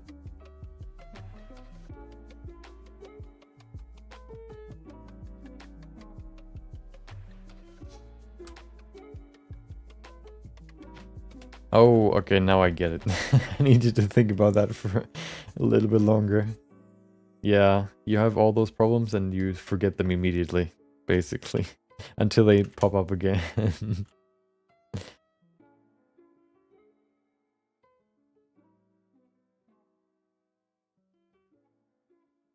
I know exactly what you mean.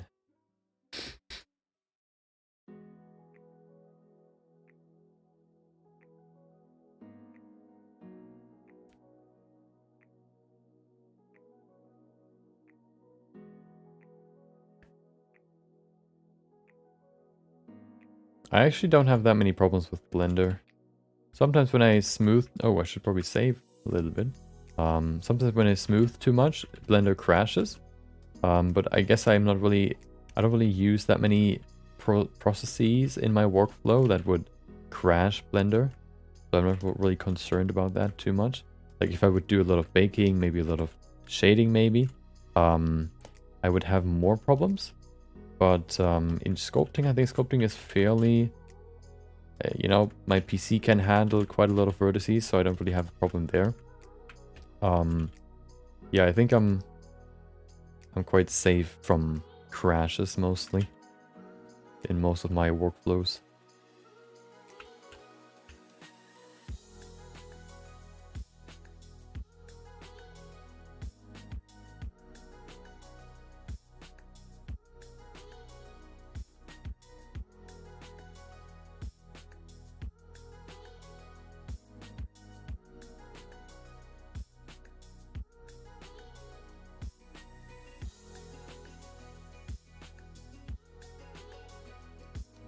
Not being able to rotate the viewport like a ballpoint is a bit frustrating. Ballpoint? What do you mean? I have been popping in front time to time and have come to a sort of conclusion. Sculpting hands is hard. Yep. It is quite a thing. That's why I like to call them their individual body, because they're so complex. That's why we're doing this right now. To get better at them. Welcome, Thomas. Hope you had a great day.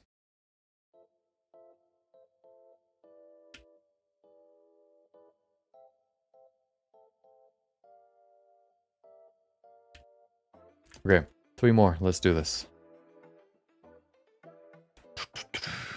Apply, scale, and go in here and flip, and there you go. Maybe I should do that for all of them before I go further. That might be a good idea.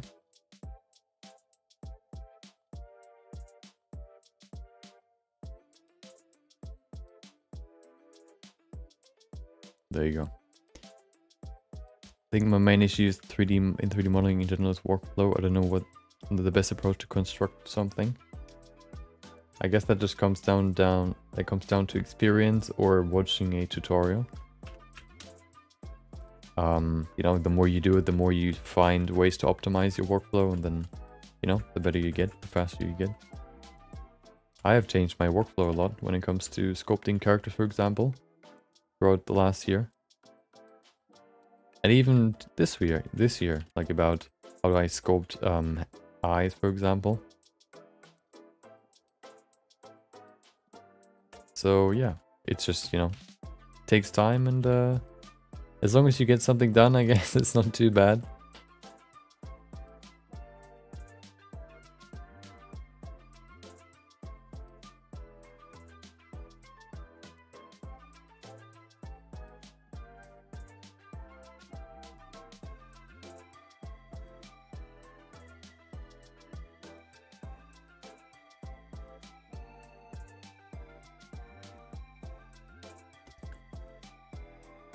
Okay.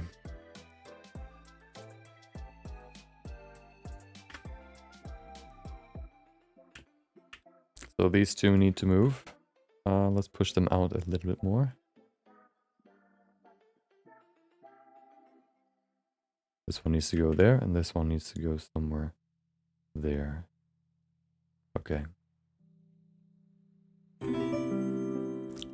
Thank you for the follow. Hold on. Oh.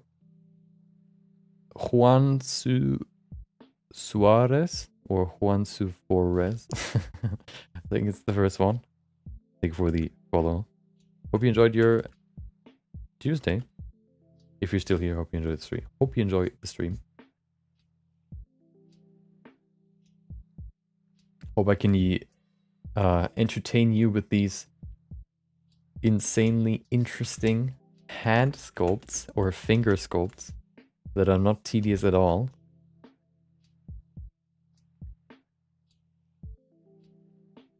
But I guess we have to get through them at some point. And that point is now.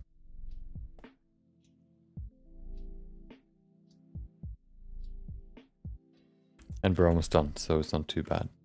We got through it. And I feel more comfortable, confident now.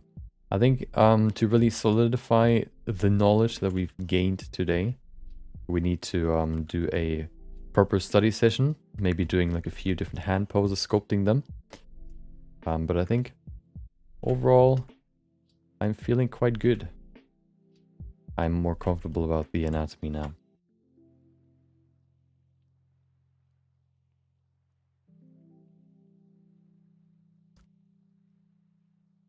And I understand the anatomy a little bit better too.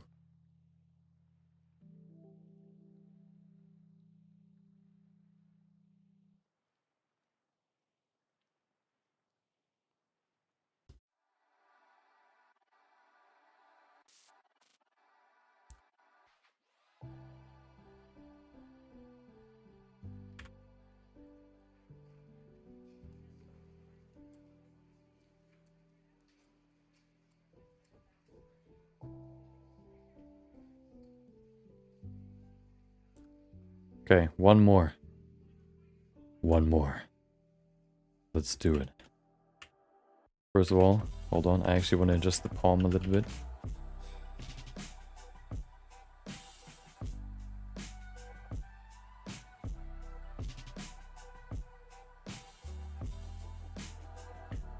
Nice watching some more of the tedium that comes with sculpting. Makes me feel better about taking so long. Yeah, something just, you know, take their time. And this is one of them. You turned the third channel into shorts? Yes, I did. I announced that last month, I think.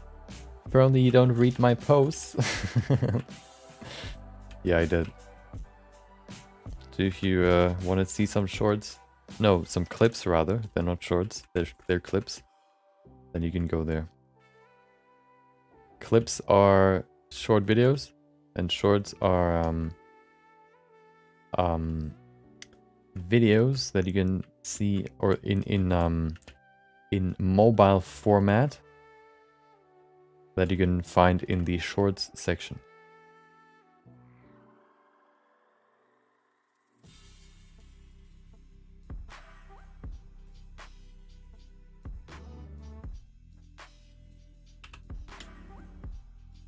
I think that channel actually, in the 1 month that I used it now, almost surpassed my streaming channel, which is interesting. That's how popular or how well clips work right now. They actually have been working for at least a year for other people. I know of one person that did it before everybody else. Before I started streaming, actually, I think. But yeah, I just thought I have that channel sitting there with nothing on it, and I always uploaded my sort of time lapses of my quick sketches there. But I thought, why not create some shorts there or some clips?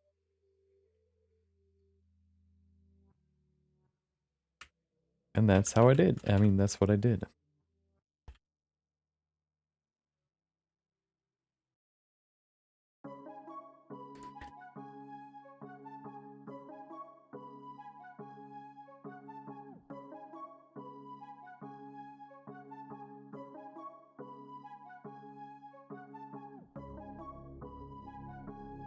YouTube crams short videos because they refresh the page and show different ads. Wait, what do you mean with they refresh the page? Don't you have to swipe on YouTube to go to the next one, right? You can't just let it autoplay, or is there an option for that? Because I don't see it.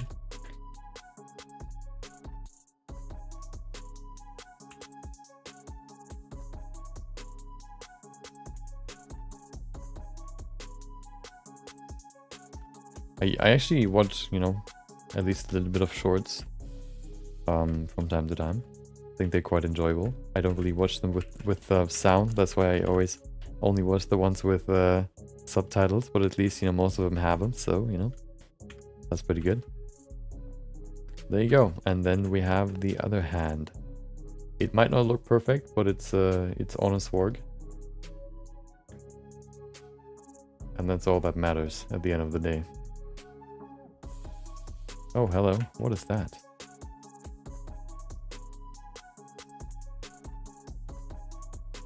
I think it fits quite well into the rest of the sculpt. Yeah. I think it fits quite well. Of course, with a little bit more smoothing, refining, and all that, we can probably get to a good end point. So that means tomorrow we can do the face. That will be the best part, at least in my opinion. Yeah, we're gonna do the face tomorrow. Okay. Autoplay, really? I always have to swipe for some reason. Well, maybe I'm just behind. Okay. Yeah, there you go. We finished the hands, both of them.